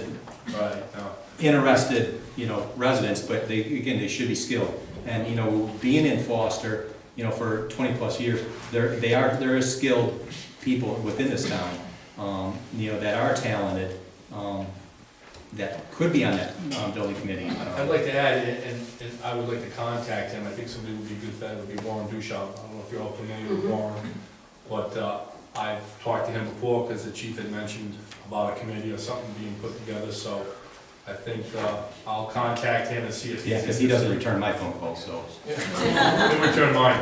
I'll talk to Warren. We also have other knowledgeable people in town that have done large construction, and I can even think of Mike. I know Mike's done big construction, I don't know if he'd be interested in that, Mr. Dillon. You can apply. Okay. And I'll contact Warren and see if he's interested, and As part of this discussion, it'll be the council that appoints, Yes. so we would submit names of people as council members, or would we go to the chief? How would we? Again, I'm not a builder, I have a No, builder, but, I'm just saying, would you have, and again, I would like to be part of that. right, so And do you have Kelly a as the. prerequisite of applicants that qualifications? of Yeah, and again, as applicants? part of my research, a member of, the police department, a member of the government, a financial aspect of it. somebody from the council also. Well, that would be the government. And the financial aspect, of it, again, there's a lot to consider, for the future of the town. Well, we can chat with people and have them refer them to the police chief. Or should we open it even further? There might be people that are qualified that we're not aware of, perhaps putting it on the website, on the police website, on the town website. I'm thinking waiting until the next Worcester Home Journal might be too long. I know that the police have a Facebook page. I don't know if you want to go up there. How many are we looking for citizens then? 5, 3, More than 3. more than 3, 5? I don't know, I guess it depends on the skills that they bring. Right, so leave it open, They- a minimum of, A minimum of 3. You want it manageable. Minimum You of want it 3. manageable. I can manage. Yeah. yeah. I would definitely say a minimum of 3, if we can't find anybody, we don't lock ourselves into over 3. But preferably, I would go more than 7. 5, yes. You need to advertise. Oh, yeah. Right, yes. It's not on the website, you need to No, In the, advertise. This is right. It's just, if you're going to have a committee, I would urge you to keep it relatively small. When the town hall was built, it actually, because of problems within the committee, it actually stopped and started a couple of times. That's what I said. So, You get too many, you get hands too in the many, fire, you're in trouble. too many cooks in the kitchen. Just Should not more as 5 people. Incident management system should be no more as 5 people in one room. Very simple. The process of appointment's gonna have to be public, and I think this committee's work is gonna have to be public. Unless there is an exception for areas that are secure, and that needs to be discussed in an executive session type thing for that committee. It's gonna have to be public. Their meetings would have to be posted. Are there any other boards that should, the engineering board or something, should have a voice on it? No. Maybe not initially, but input. You should give them a statement, a mission statement, of what exactly you're expecting them to do. Whether it's finance or design or acquisition of engineers Sounds and like a plan. materials. You should definitely give them direction. So the people should send their names to the chief? Town hall, town court. hall, I would say to town hall, and so, just as any other committee that we Yep. appoint, Jane it goes to Jane, and then we can I just look want at them. to and- clarify. Right, go to Jane, and then the chief would certainly be part of that decision-making process. Okay, and then when we have a few names, enough names, Mhm. we'll bring it back here for comment. Yep, and we can have a mission statement, what we want them to do and what it entails. Can you think about that? Those things, and maybe have a draft that we can look at? All right, so the motion has been made to advertise and solicit membership for volunteers for a police station building committee. All those in favor? Aye. Aye. Motion carries unanimously. Okay, everything or? No. Again, in reference to the report from the trust and the state accreditation, there's numerous things that need to be addressed, I believe, by the town council or direct the DPW director to reach out as far as the deficiencies and some of the faults that the trust wants answer, and I'm sure the state fire marshal will want to answer, as far as a plan moving forward. And I believe, with this preliminary plan and also, this building committee, that will suffice again. But again, I know the electrical needs to be inspected, the structure needs to be inspected, some of the other testing needs to be done. And those were all identified in the reports that, Inspected by our building inspector, or? I believe the electrical inspector is licensed to do the electrical inspection. I don't know if the building inspector can do a structural inspection. Again, the building inspector, as far as I know, hasn't provided a report. He has been through, the last 2 building inspectors have been through. It almost sounds like you're pushing to be put into a job trailer out in the backyard. If that's what you guys want, that's what you would have. Well, why don't you have ask the DPW director to go look at what can be remediated. I mean,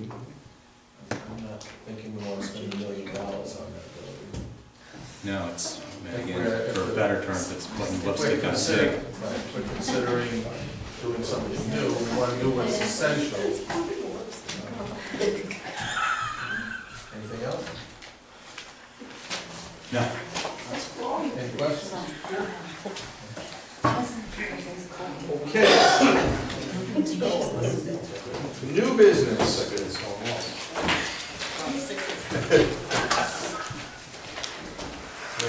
New business, we have a request for a roadkill spring classic bicycle race, May 14th. What's the pleasure? Make a motion that we accept the request for the Roadkill Spring Classic Bicycle Race to be held on May 14th, using the road of Forster, listed within the request letter. Second that motion. Discussion. Chief, have you seen this and are you okay? Yeah. They've come through before. Yeah, no issues. I know last year they ran into a lot of problems with weather stuff.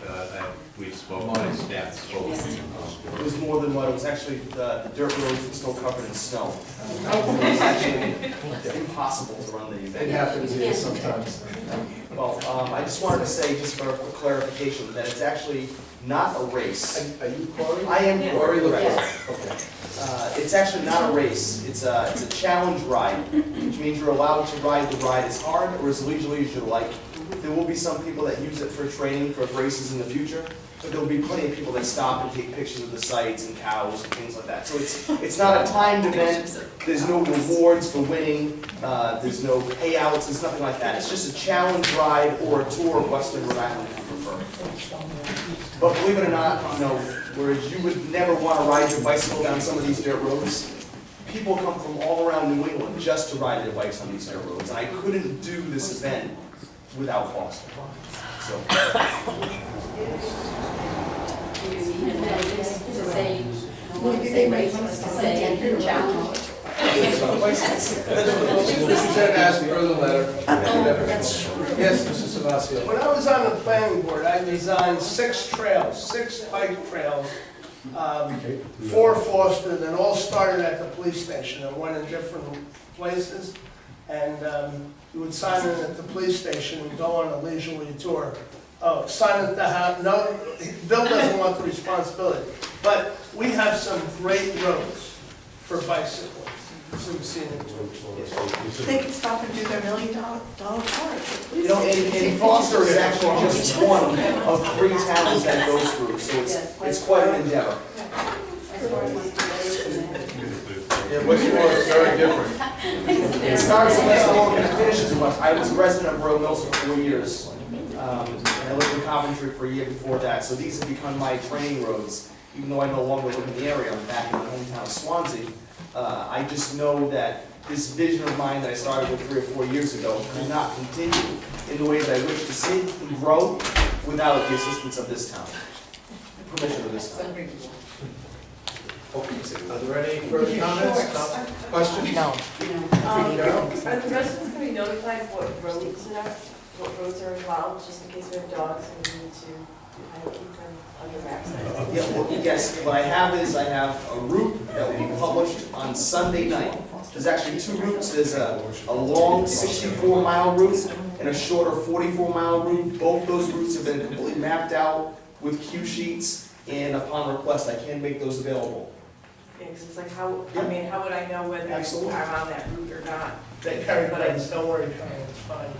And I've also, gone out and gotten some insurance for the ride. I understand you can't run a ride as well or as safely as you like without insurance, so therefore, that's step 1. And I'd be glad to make that. Corey and I have been discussing this via email, that he's provided me with a sample policy, but he's not going to actually get the policy until the few days, Correct. I have 3 municipalities that need to sign off on the paperwork before RIDOT signs off on the paperwork, but as soon as I get the 3 municipalities to sign off, I will purchase the agreement, the policy. Just post the routes in the town hall, maybe in the police station. Yeah, anything you can send me that I can put on the website would be helpful. Further discussion? Hearing none, all those in favor of granting permission, signify by saying aye. Aye. Aye. Motion carries unanimously. Next item, letter of support for Situate Reservoir Watershed Community Assistance. So this is, I'm going to allow, ask Juliana to just give us an overview of this. Rose Smart, This, Rhode something Island. was happening just in front of me. The Rose Smart, Rhode Island thing with Situate Watershed. Oh, okay, so Gross Smart had reached out to Gloucester, Situate, and Foster, and we met with them. They were interested in providing free assistance to the Situate Reservoir watershed communities.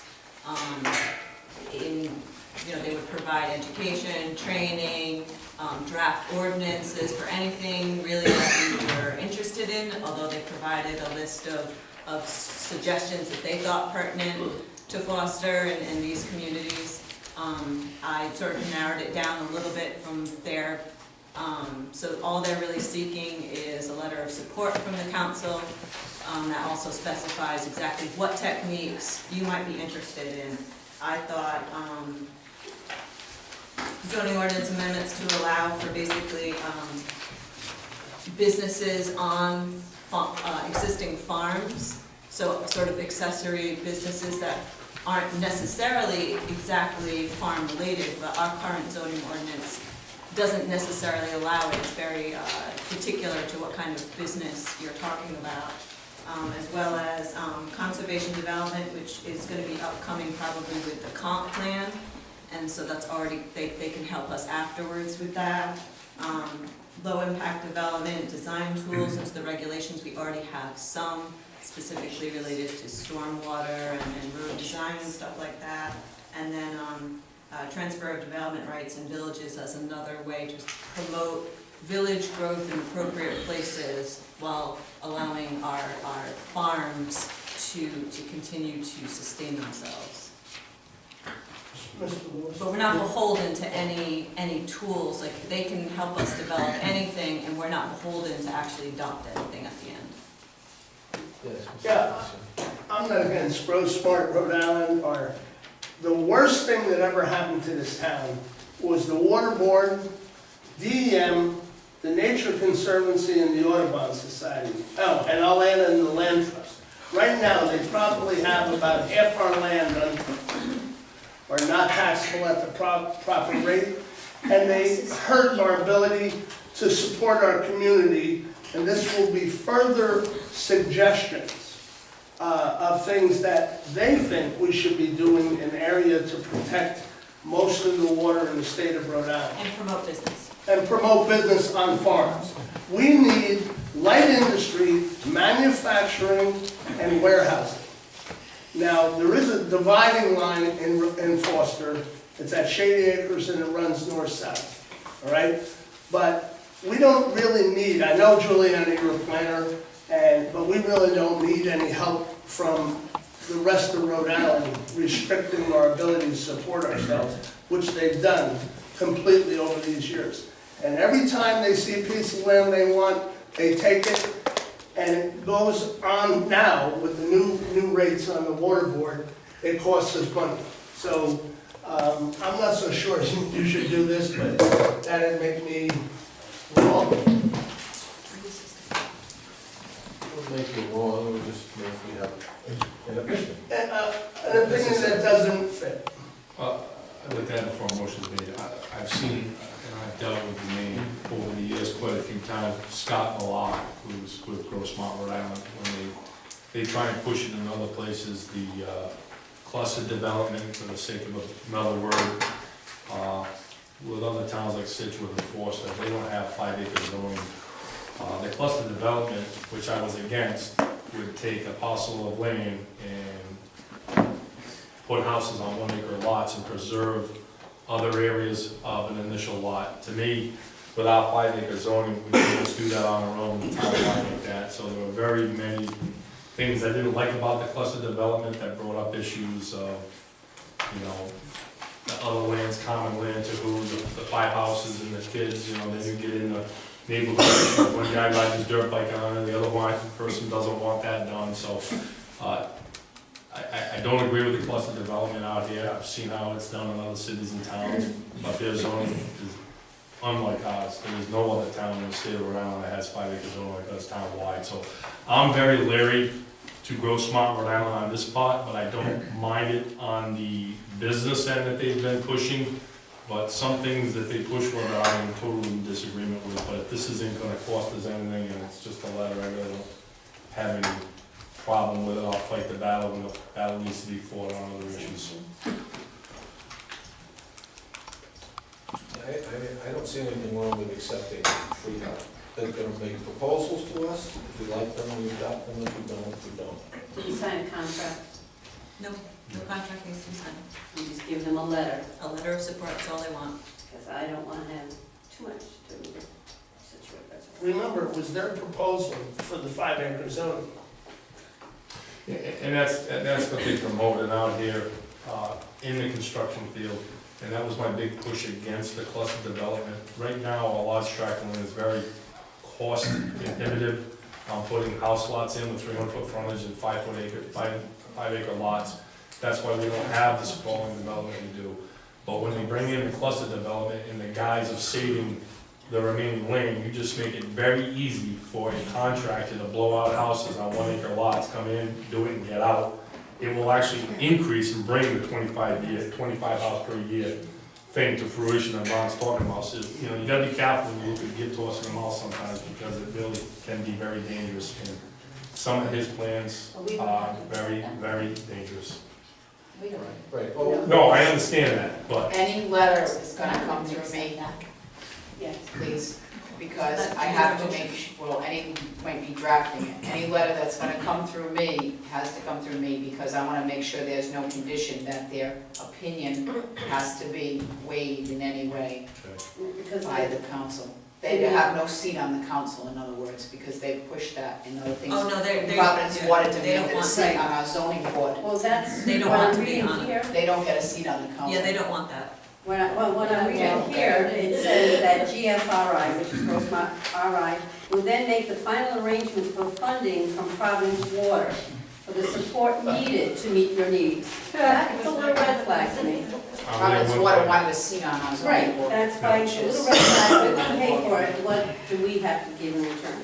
If it's nothing at this point, then I'm fine with it. right. It's not. One thing that I think we could also ask about, if Providence Water is going to have any role in actually influencing the content of these ordinances, are the possible in-kind contributions on the settlement laws. Yeah, that might possibly reduce our liability under that settlement agreement. We provide a 100-foot setback in no other city and town does in this state. And it's very prohibitive to build and business in this town. And that we should be getting paid for. The other side of that is when the system fails, it can be built by state guidelines 10 feet from the boundary line. So why it's in there in the first place follows me to begin That's with. basically gonna be outlawed at this point, anyway. Well, they've been trying year after year at the legislature, so hopefully they straighten that out. So I would make a motion then that we request we honor the request of the planning department head to submit a letter of support for Situate Reservoir Watershed Community Assistance. Second that motion. It would need to be signed by John, because it has to come from the council.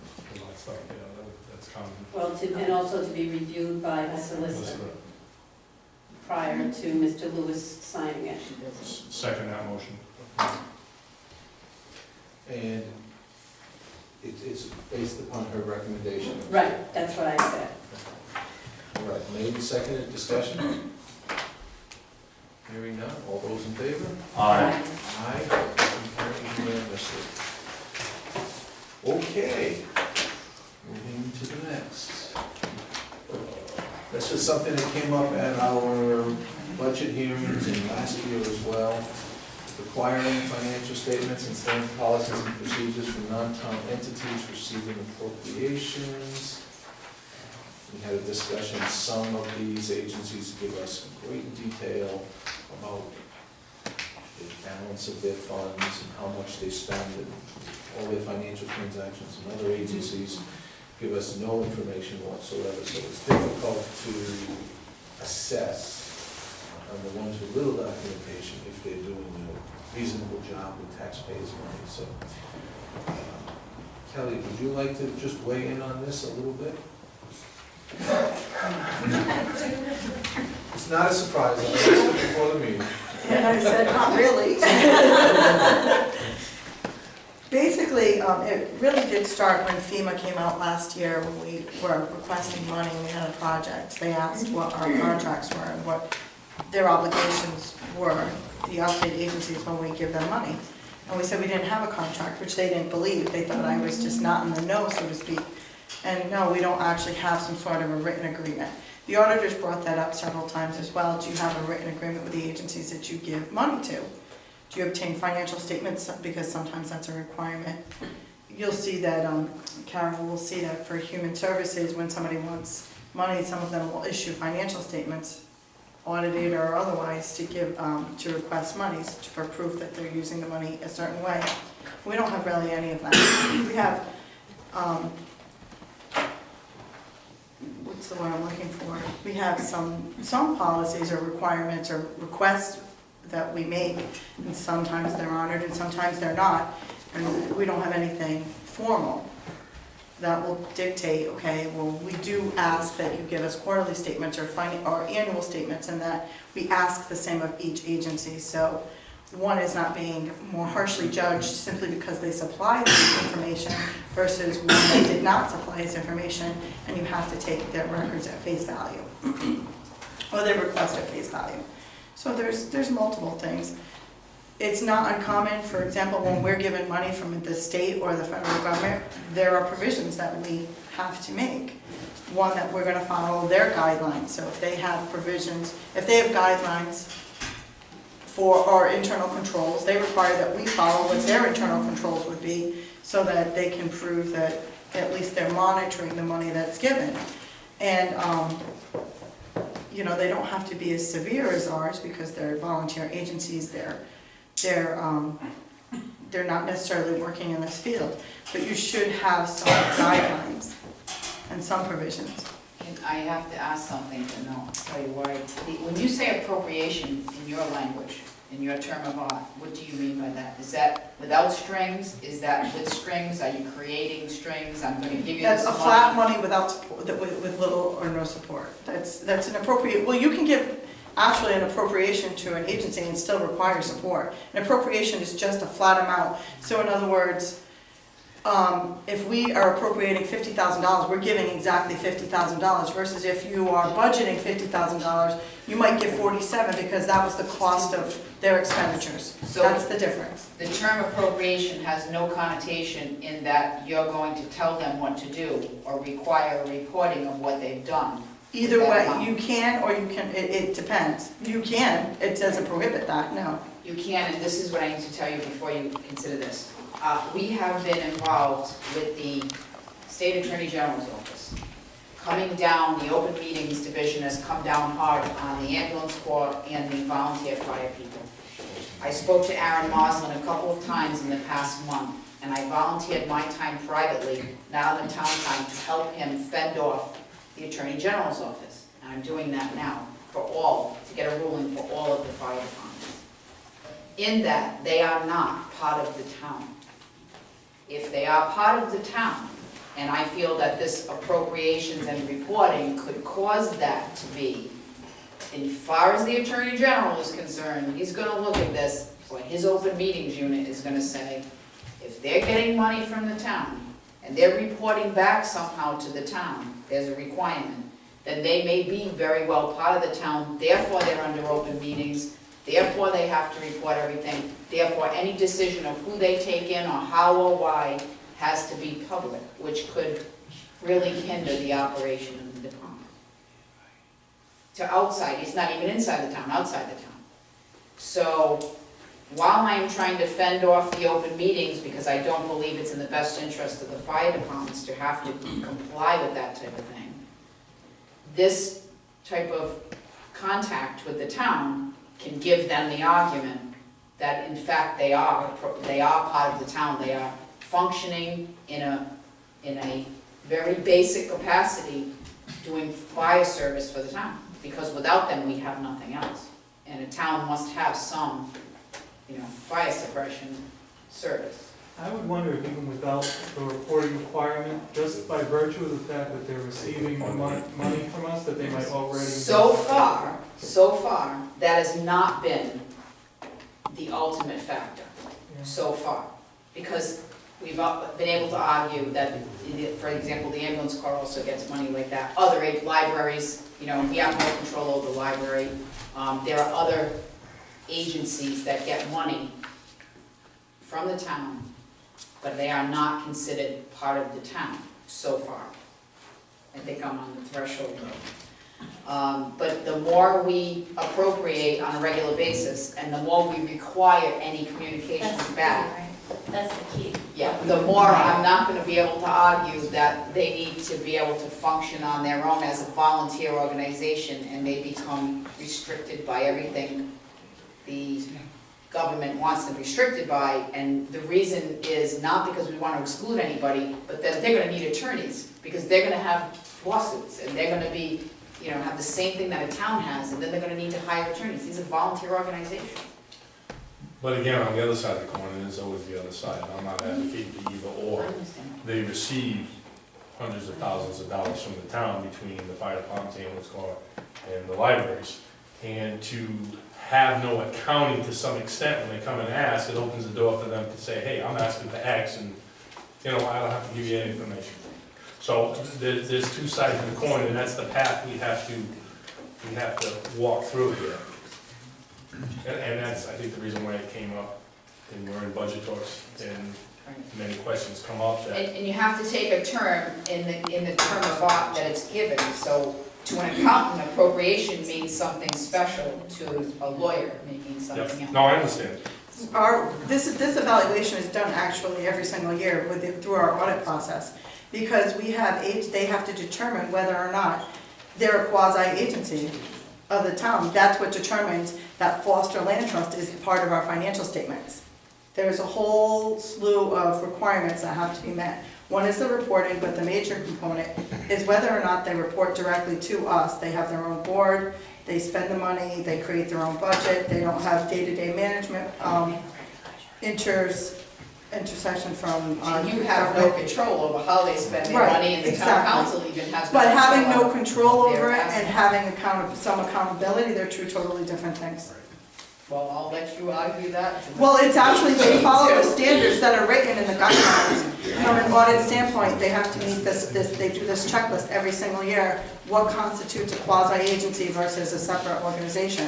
And they meet the standards of a separate organization. So until. Who makes that? The auditor does we work on a spreadsheet every single year it's a checklist. That's what determined the Foster Land Trust was part of our audit report and had to be part of our financial statements, even though they're separate, so you can see that they're not intermingled with our actual net profits or fund balance or retained earnings or whatever you want to call it, depending on what you're looking at. But they are reportable because of the fact that you appoint their board. That's the final decision in that one. And again, if you follow these audits through succession of years, you'll see where it brings it up, and then it brings it up the following year, and they mention that this is a continued thing that's being brought up and not being addressed, and at a certain point, it affects the overall. Well, your requirement could be that they have an outside agency look at their records. It's what you are asking them to do to give assurance that the money that you're giving them is being used responsibly. Can we segregate what we ask for reports on, focusing just on the money that we give them and letting them keep their financials that come from sources other than the town? Most of the agencies, the money is 95% of what you give them, of their operations. And most of these departments, what we give them Not the is. library. No, not the library. Not the library. But even the library, we give them $152,000, they get 35 in state aid. That's the majority, so we're still a good portion of it. But the fire companies, yes, a good portion of them, you're their main so that actually comes up, the fact that we are their sole support in some of their cases. They could not operate without town money. That is actually a major factor as to why they should be included, but their final decision is that we do not appoint their board, you do not appoint their board, you are not involved in their management, and even though they report to you, it's just a Is that report. checklist a public document? We Is it can by get your it. standards? It's a part of their standards that they follow as part of the audit, it's not actually mine. It's a questionnaire that they have to. So they're included in your audit? It's part of the audit they do, it's not part of our audit report. It's part of the procedures that they do. And they're required to do the audit because of your funding, because of the town funding? Right, that's part of our funding, yes. I thought one of the reasons we were asking for this is because a couple of the agencies gave It was a to report, standardize and the, one it was gave to a standardize the quasi- reporting. Right. Because somebody brought up the fact Right. that, are we holding one station to, or a couple stations to a higher standard because, or a higher review, simply because we have the documentation to look at versus some of the ones that we don't. So that was part of The it. library was simply reporting circulation and no more. Well, they do give us a financial statement, but yes, and, it's a question of what do you want to satisfy the budget that you give them? You can ask them for anything, that So- doesn't mean that. So you could set up a standard question checklist and let us know what you want, we can vote on it at that point, correct? Figure out, it's kind of vague of what we're. It's not even what I want, it's a matter of what you think that you need to be comfortable with what you provide to them. Do I think that it's come up that, when FEMA questions whether or not we have an agreement, there's no agreement, there's no set guidelines as to what you're giving them this money, and there's nothing dictating, okay, well, are your assets yours or are your assets ours? What belongs to you, what belongs to, like, what service you're gonna provide if available and what you're not. There was just, it was a point of argument, actually, that they insisted we had something and we do not have even a basic agreement that says why we are providing you the money. We even have, the agencies we give money to, we have an agreement with them. They provide us so many hours of services or whatever, like there's something in writing. Even though they couldn't pinpoint that down, they're a volunteer organization. If they're not there to service you, if they have 2 rescue calls and they only have 1 rescue or 1 person on, they obviously can't do that. But there must be some standards, they get it from other people, there must be something. They expect some sort of written agreement somewhere, that says we give you this money for a reason. Would you be willing, based upon your conversations with FEMA, and your conversations with the auditor, and your conversations with the stations in preparation of the budget, would you be willing to put together a list of things that the council might consider requesting, so that we could review it with the solicitor and see what might generate a red flag or a problem, and then maybe pick and choose off that list what we think is reasonable and what we don't want to go near? Sure. And we'll do that for some future meeting. I won't ask you for next week. Thank you. Do we need a motion for that? We have. No, I just asked her, she consented. I mean, if anyone on the council doesn't think that's a good idea or wants to do something different, let me know. Okay, so once we settle up, Mr. Walden. You mentioned having a meeting with the companies to discuss this thing. Is that on anyone's agenda? I don't think it's a bad idea Certainly. to even go to one of their meetings to have an open discussion. You guys wanted to have a meeting and have everybody show up. It wasn't our idea. Yeah. Let's get the list together and then maybe we'll come to the group of the stations with the list and have a conversation and see what works, what doesn't work. What creates a huge burden or a huge problem. Right, so you what's don't wanna doable.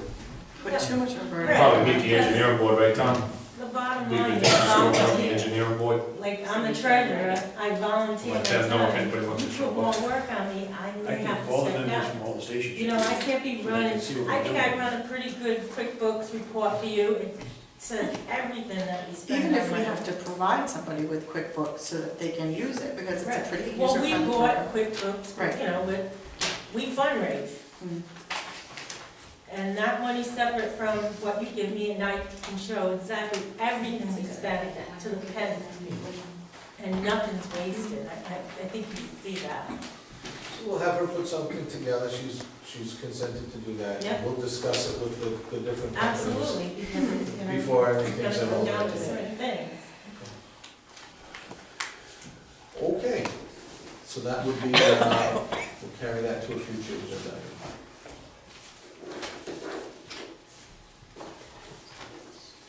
All right, tax stabilization ordinance proposal scheduled public hearing. This is something that Mr. Restivo proposed, or asked to be put on the agenda, so I'm going to let you introduce this. Thank you. So this is a proposed ordinance to provide for tax stabilization for businesses in town.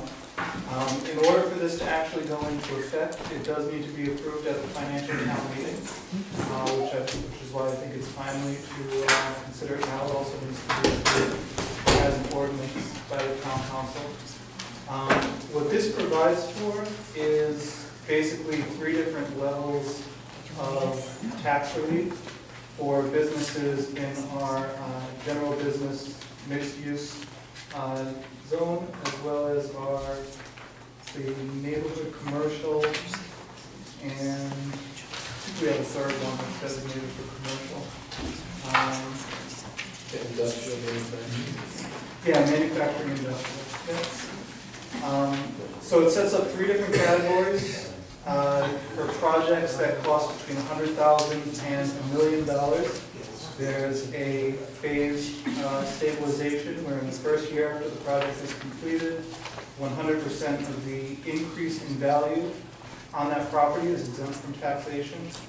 In year 2, that would go down to 75%. In year 3, it's 50%, and in year 4, it's 25%. So by year 5, the additional value on that property is taxed at 100%. The way this is set up, at no point do the taxes on a property go down. It's just the additional increase in value that gets a bit of relief. So for the projects between $100,000 and $1 million, those are really targeted at our existing businesses that might want to do some upgrades or streetscape improvements or additions, make it a little easier for them to do that. For projects between $1 million and $10 million, there's a longer phase-in that goes over a period of 8 years at 12.5% increments. Again, never going down, but it's a little more generous because it's a larger project and would be even more beneficial to the town in terms of increasing our tax base and ultimately revenue for the town. Finally, the last category is for projects above $10 million. This last category is intended to work hand in hand with a new state law where the state is reimbursing towns 10% per year for any relief granted through a tax stabilization agreement for projects that are over $10 million in cost and create at least 15 new jobs. So this specific one charts the requirements in order to fit into and be eligible for reimbursement for the state. And that is a 12-year stabilization where for the first 3 years, 100% of the increase in value is exempt from taxation. Again, we get 10% back from the state, and then it phases in at a rate of 10% per year over the remaining 9 years of the term. And so this is definitely a long-term, it's going to take years to see a benefit from this, but you'll see throughout the state, a number of communities are resorting to this in order to encourage development. The Citizens Bank project that was just announced yesterday, they had a 20-year tax stabilization agreement that was granted to them. The City of Providence in their 195 corridor, they have automatic administrative tax stabilizations that are provided there. I think Pawtucket provided something. It's definitely, I think it would be fair to say that there's something of a race to the bottom there. There's also a first mover advantage there. So the sooner that we do this, I think the more likely we'll be able to see benefits from it. Really, the only downside is if there were projects that were going to move forward regardless of this incentive. And you can see from the for sale signs that have been up all over Route 6 for years that there aren't many of those. Other than that, I think this is probably one of the best things that I've seen coming from this council in all the years that I've been sitting either there or up here. And I think John did an absolutely fantastic job with this. I gave my input on the other one, knowing businesses in town, and he tweaked it a little bit to kind of really focus on the small businesses we have in our town. So he did put his heart and soul into this, and I mean, this is what should be coming in front of us, stuff like this. 100% I'm behind this, and again, I can't say thank you enough, John. This is what this town needs right here. I agree with you, Gordon. I think you did an excellent job. Yep, absolutely. Okay, so the only action we can take. Oh, I'm sorry. I got a question. Also, the more money a company spends, especially we could have in the 10, 20 million, they get a longer tax breaks. So after 5 years, they say, screw this, I move to China. Then they would have to pay everything back. As they have to pay everything back. Okay. So screw them. Just asking. Yeah, no, that's in here. And as you mentioned, there are also certain exclusions, certain projects that would not be eligible. Residential projects would not be eligible. Retail construction, big box stores would not be eligible. The intention really is to focus on Smaller business. the light manufacturing, the light industrial. It's an extremely well thought out plan. Really good. Okay, so the only, Mrs. Riley. No, I was just gonna say that when you talk about this, John, make sure you say business development, you know, if you're, because if you just, you know, as you say, just, this is to promote development, you're gonna have a lot of, yes. What? Sir, Mr. Donovan? Correct. Okay. This is good, right? A couple of questions on some language specifics in here. Just correct form to address that? Yeah, you can ask questions, sure. We'll be having a public hearing, but. Yeah, that's fine. Starting with definitions, you have a few definitions in here, but a couple that are missing is basically one being a business and another being what constitutes a job. For example, does a business need to be incorporated in Rhode Island, or could it be a Delaware corporation? Secondly, as to the constitution of a job, could somebody open a warehousing facility and fill it with minimum wage contractors that are busting from Fall River every morning? You would consider that a job? So that's one. Do you want me to answer them as they come? Sure, go for it. So there's a reference in the definitions in the final sentence there that refers to the Rhode Island Commerce Corporation regulations. Is this 44-46? This is, no, chapter 64.22, chapter, subtitle 42. Okay. So anything that's not defined in here is defined in those regulations. And they do define business in there. Basically, it's whatever they think a job is, we think a job is. Because the only real reason why it's in here is to make sure that we can take advantage of that program. Okay. All right. Next item's on page 2, section B, paragraph labeled I. There's a statement, projects that would have a material adverse effect on the environment as determined by the town council in its sole discretion. I understand the overarching intent of this document is to get businesses to set up shop in town. The state of Rhode Island already has DEM, which are the most arduous people to deal with. It's like the registry of motor vehicles. So I'm wondering why we have that extra hurdle with it. You're absolutely right that it does give a layer of discretion to the town council. And that was, I thought it would be prudent for the town council to have the ability, if there was something unanticipated that was looking to take advantage of this, in my opinion, a material adverse impact on the environment is probably the one concern that I think deserves an extra level of scrutiny. Okay, above and beyond the ringer that DEM puts business through? Yeah. Okay, I'm not done. And just to give an example of that, Mr. Donovan, we actually do that also with some of our zoning ordinances, like the setbacks on leach fields. This Yep. town says 100 feet, the state says DEM says 10. Okay. Next section, page 3, section D, first sentence.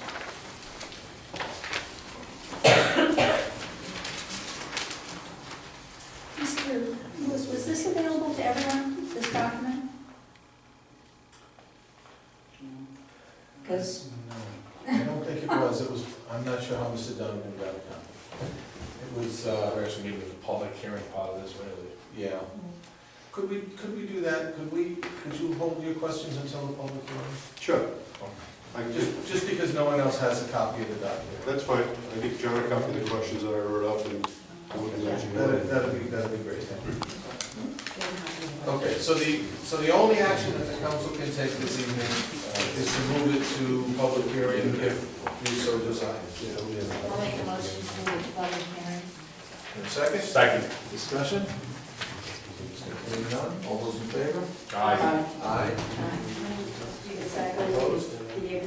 No, I said aye. Motion carries unanimously. I think we'll put all of them on the same On the day. 14th. Yeah, one advertisement, you know. Are we gonna have us held the same night? And what? You wanna hold all these public hearings on the same night? Last time you did 6 or you did 6. Yeah, that's why I'm saying that. The only thing we're doing, Maybe we can keep the council agenda released now. When is this? April April 14th. 14th. Has anybody looked at your budget? What about it? That's the public. Isn't that the Public adoption date possibly? April 9th. It is. April 9th or April? No, No? April 14th is the council adoption. I just thought that was true, but I mean, it's gonna be so smooth, this budget. And that's what I'm saying, we just We don't have any mentioned budget. keeping the schedule problems. We're good. small. Would people prefer to do the second April meeting for the public hearings? That's okay too. I mean, we haven't, Yeah, I mean, I just don't wanna get backed up and be here late hours, we got the budget, you know, 2 weeks. if we just, I mean, So I'd the like to see- 28th, huh? I would rather see him on the 28th. second April? That would be the meeting just before the financial town meeting. Mr. Lewis, a question arises, how did this gentleman get this document? And nobody else has it? I don't know. Well, that's a question that you probably should find out. I'll have that conversation with him privately. Ordinance, okay, so the next item, did we vote on that? Did we vote on that? Yes. All right, next item, tax freeze ordinance revision to the existing ordinance. So again, Mr. Lucido, would you like to speak to this? Yes, so these next two items actually go hand in hand. This concerns the senior and disabled tax freeze.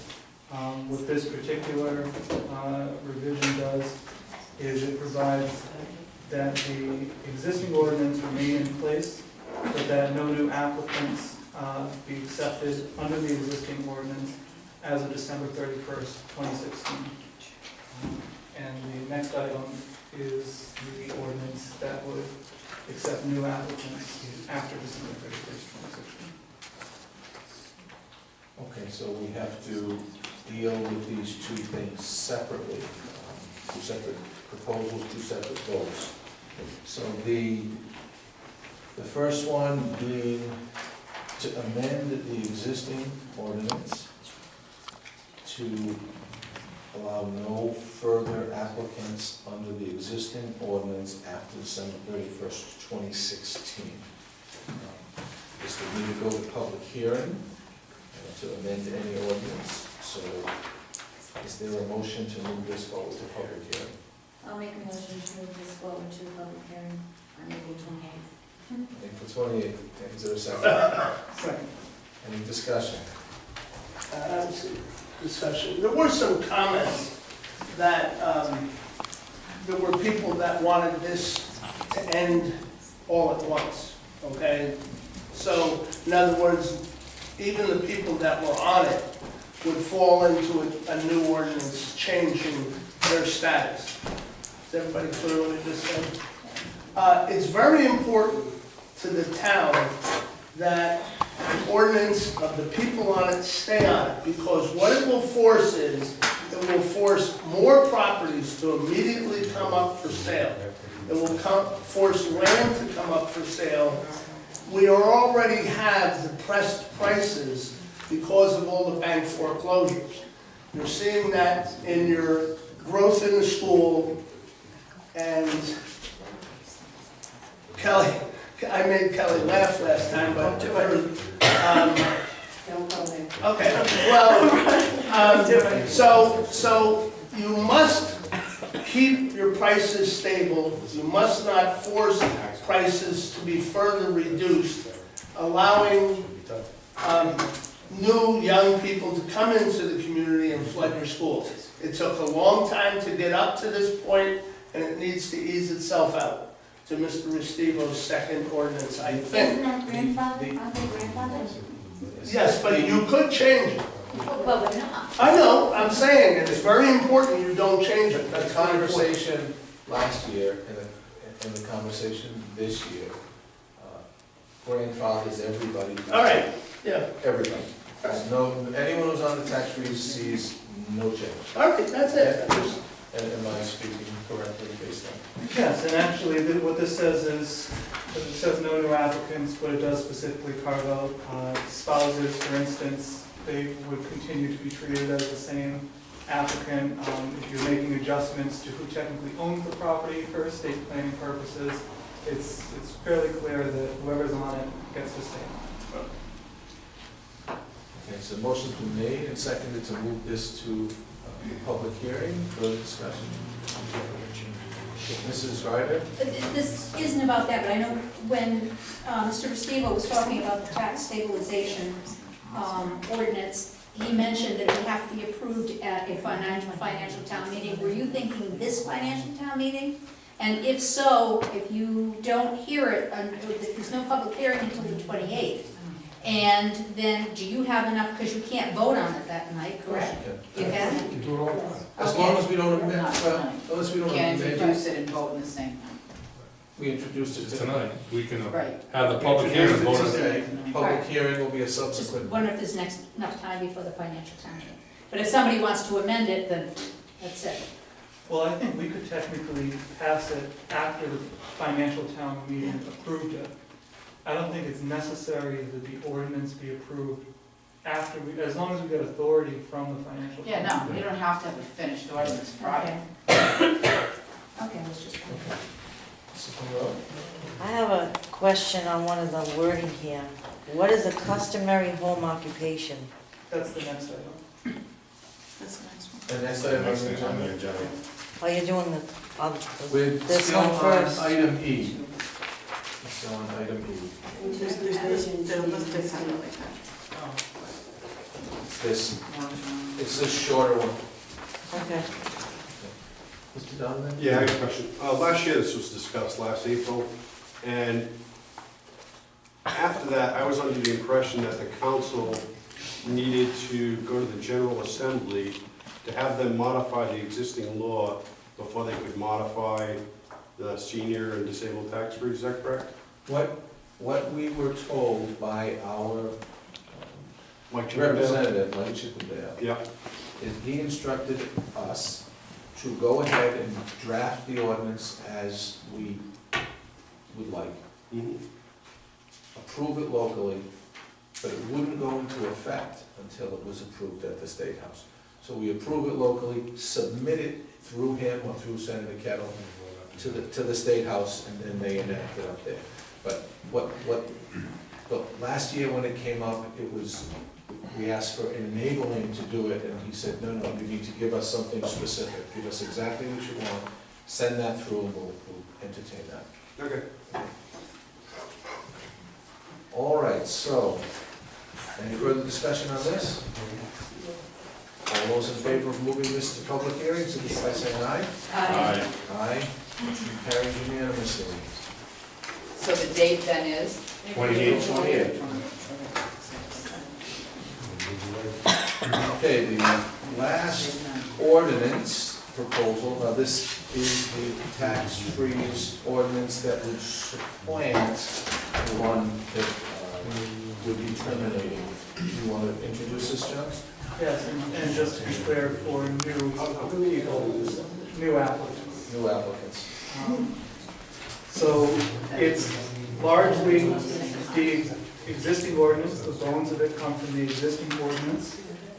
It does provide, there are some differences though. So it's no longer a unlimited freeze. It will provide for a credit up to the first $500 of increases is the largest change. So just for a point of reference, currently on our existing freeze, 45% of the people receiving the benefit receive a benefit of $500 or less. So for 45% of the people on the freeze, if this were the ordinance in effect for them, they wouldn't know the difference. For every amount above that, above the $500, the taxes would not be frozen. The age has been increased from 65 to 67, and there is a 10-year residency requirement. There are some additional changes that some might consider more beneficial to the applicants. They are allowed to engage in some commercial use of their property, the customary home occupation, which is defined in the zoning code, and agricultural uses, which seems as consistent with how we'd like to encourage people to use their properties in town. We've also corrected, there was an issue that our assessor had pointed out about for people who are disabled on the freeze, not being able to use a physician from a neighboring state.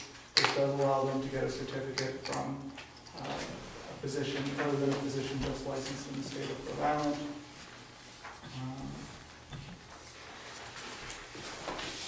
And that's it. I would like to have added on there that they could also submit the award letter from Social Security, because that, I also accept that. Okay.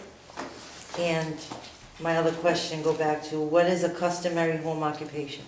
It's defined in our zoning code. It's specifically allowed under the residential use table. I don't know the definition off the top of my head, but it's specifically defined. And We'll just have to pull that code and take a look at it and see if It's that. like table of uses thing. Mrs. Ryder? Under this ordinance, would people who are already grandfathered in, who are not new applicants, would they also be allowed to have a business or on this tax does freeze? not do that, No, so if you're already on it,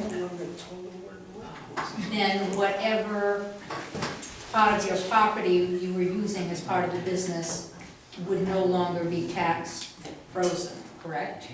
That's the way the current ordinance is supposed to work already. Okay, but for these people, I mean, right, okay. But this ordinance, that still applies to people who got it before December 31st, 2016, but those after can have a business, Yes. even if it's on property that's frozen. It's, as long as it's a customary home occupation, it's not any business, but, yeah. If you're under the old law, you might get a greater financial benefit, but you don't have the ability to do business. And if you're under the new law, you may get a lesser tax benefit, but you do get the ability to do business. Well, not a business, right? We're not a business, we're not. Zone, Right, that's in the. The customary home occupations might be, for example, like a seamstress who takes clothes in, sews them, and there's no business going on, do you know what I mean? So when you read customary home occupation, it's really not one that's what you would think of as a business. It's more like, I just can think of a seamstress, for example, that takes people's clothes, does a hem, gives them back, you know, still not talking about a business. Even though 40% of the people who are already on are below that $500 benefit. Get them all back. Well, right, but people who, well, next time. We have a public hearing, but one of the things, just to, maybe this is a good time to say, make sure it addresses this, because I know it's something we've had a discussion over enforcement-wise, and new versus what we have. One of the biggest issues, I think, that's been a problem even with the current zoning is, for example, you have an elderly couple that the husband is 70 and she's 68. The home is totally in the husband's name. Is that widow, when he dies, gonna lose all her exemption, and the husband, and the property now goes to where she has to sell it because she can't afford the taxes anymore, so she's gotta leave that farm because he died and she can't get the exemption anymore. I believe Mr. If her name's not on the property, according to the way this reads, it says they have to own the property and live in town. That has to be added to, and live in the property for 10 years. Yeah. So if the husband owns the property solely, and the wife has been living there, but her name has not been on that property, she has to wait 10 years to have her name on, her name has to be on that property for 10 years. If she doesn't own it, John, yes, she does. That's the way. No, I don't It just think means that's. the only criteria. She's already met that criteria for residency for 10 years. So her name goes on the property and she automatically gets a freeze right away. No, if her name is, the actual problem is, and that She's over the age. if her name isn't on the property, Right.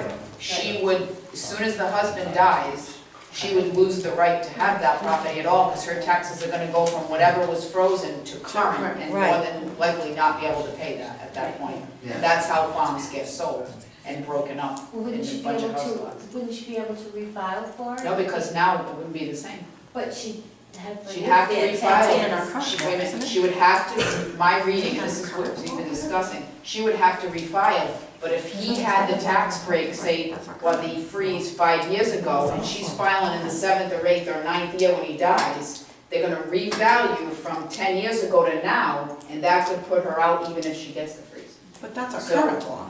Yeah, that's how it is We're now. not, that's our current, that's how it's currently written. But We're that's not gonna how give- it's enforced, so I'm. It is. Yeah, it is. If their name's not on it, it is.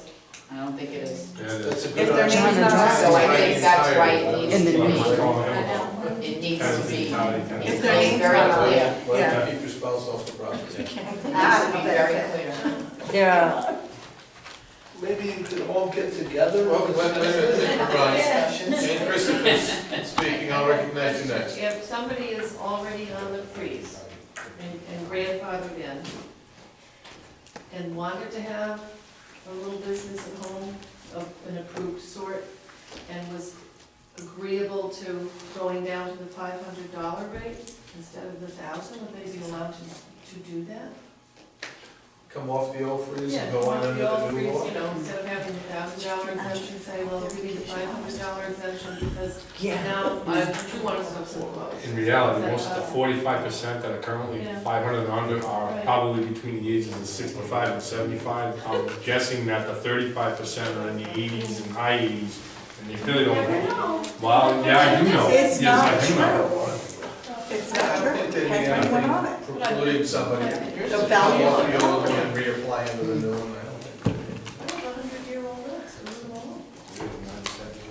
Okay. Mr. Carey. Just one quick question.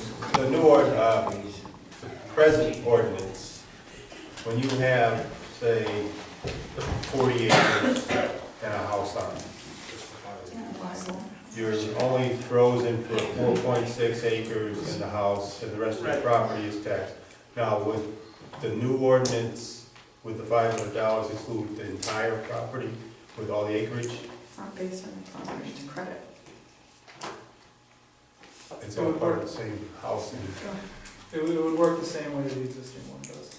so you would It would- only... Well, no, it's a No. credit. It It's a doesn't, credit, it doesn't it's take fine. your assessment value into consideration at all. you didn't consult me on this as it is, don't do that. You didn't call me at home. All right, but it's a credit, John, if I'm reading it correctly. It's a So it credit. doesn't bring into Mr. account. Lewis, could we have one conversation at a time so we can figure out what's going on? If you just do a Let's do credit, that. It would make the tax roll much more defined and clear.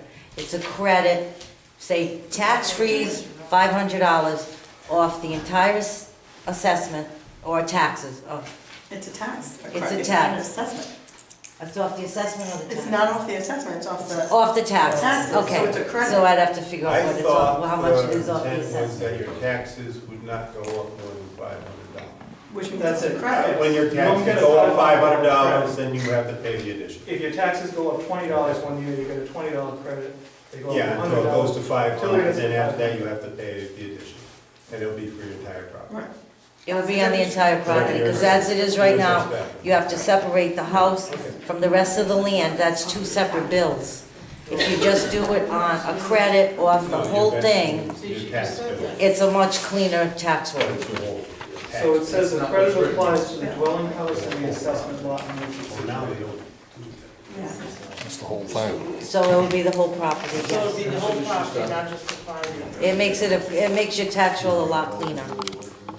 Your whole tax bill. Okay, your Mr. property. Savasio. Yeah, just sitting here, if this is your presentation on the 28th, you're gonna get killed. All right? That's why I'm having this discussion to clear it up. Thank you for your help. He said So- that also. So I would think that all the parties would want to get in the same room and, at a workshop and come up with your presentation, okay? Because this one, people arguing, I got the planning chair, it doesn't matter. Thank you. I don't matter either, I didn't even hear my name mentioned. Well, the assessor, I'm sorry. Just a question about a 10-year residence requirement. 10 years residence in Foster or in that property? What if you rented for 9 years, bought a house, and now that you're over 65, You have to own it 10 years. you have to own the property? Resident as used herein shall mean in person residing within the town of Foster for at least 7 months per calendar year, Okay, residing within Foster? and for a period of 10 years, ending with the date of assessment for the year for which such credit is claimed. Right, but does that say the house? No, I think the house is. it just says in the town. Shouldn't be. Yeah, and I'm not sure that that's all. Someone's been living in 2 different houses for 10 years in Foster. Well, you know, or they were rented in, and I have just one more kind of silly scenario. Suppose you have someone who, elderly person, has been receiving the tax raise. They get married, okay? They put their wife or husband on the deed. That first person passes away. Now what? That person hasn't been living in the house, but they do own the house. They're back to square one. They're back to square one, even though it's their property, their name is on that house? Right. Yeah, but they can't just by osmosis do the 10 years, they have to. Oh, okay. own 10 years. Has to be 10 years. Huh? Many other cities and towns have a requirement much higher than that. Okay, so, again, the only thing we can do this evening is to move this to public hearing. Is that the will of the council?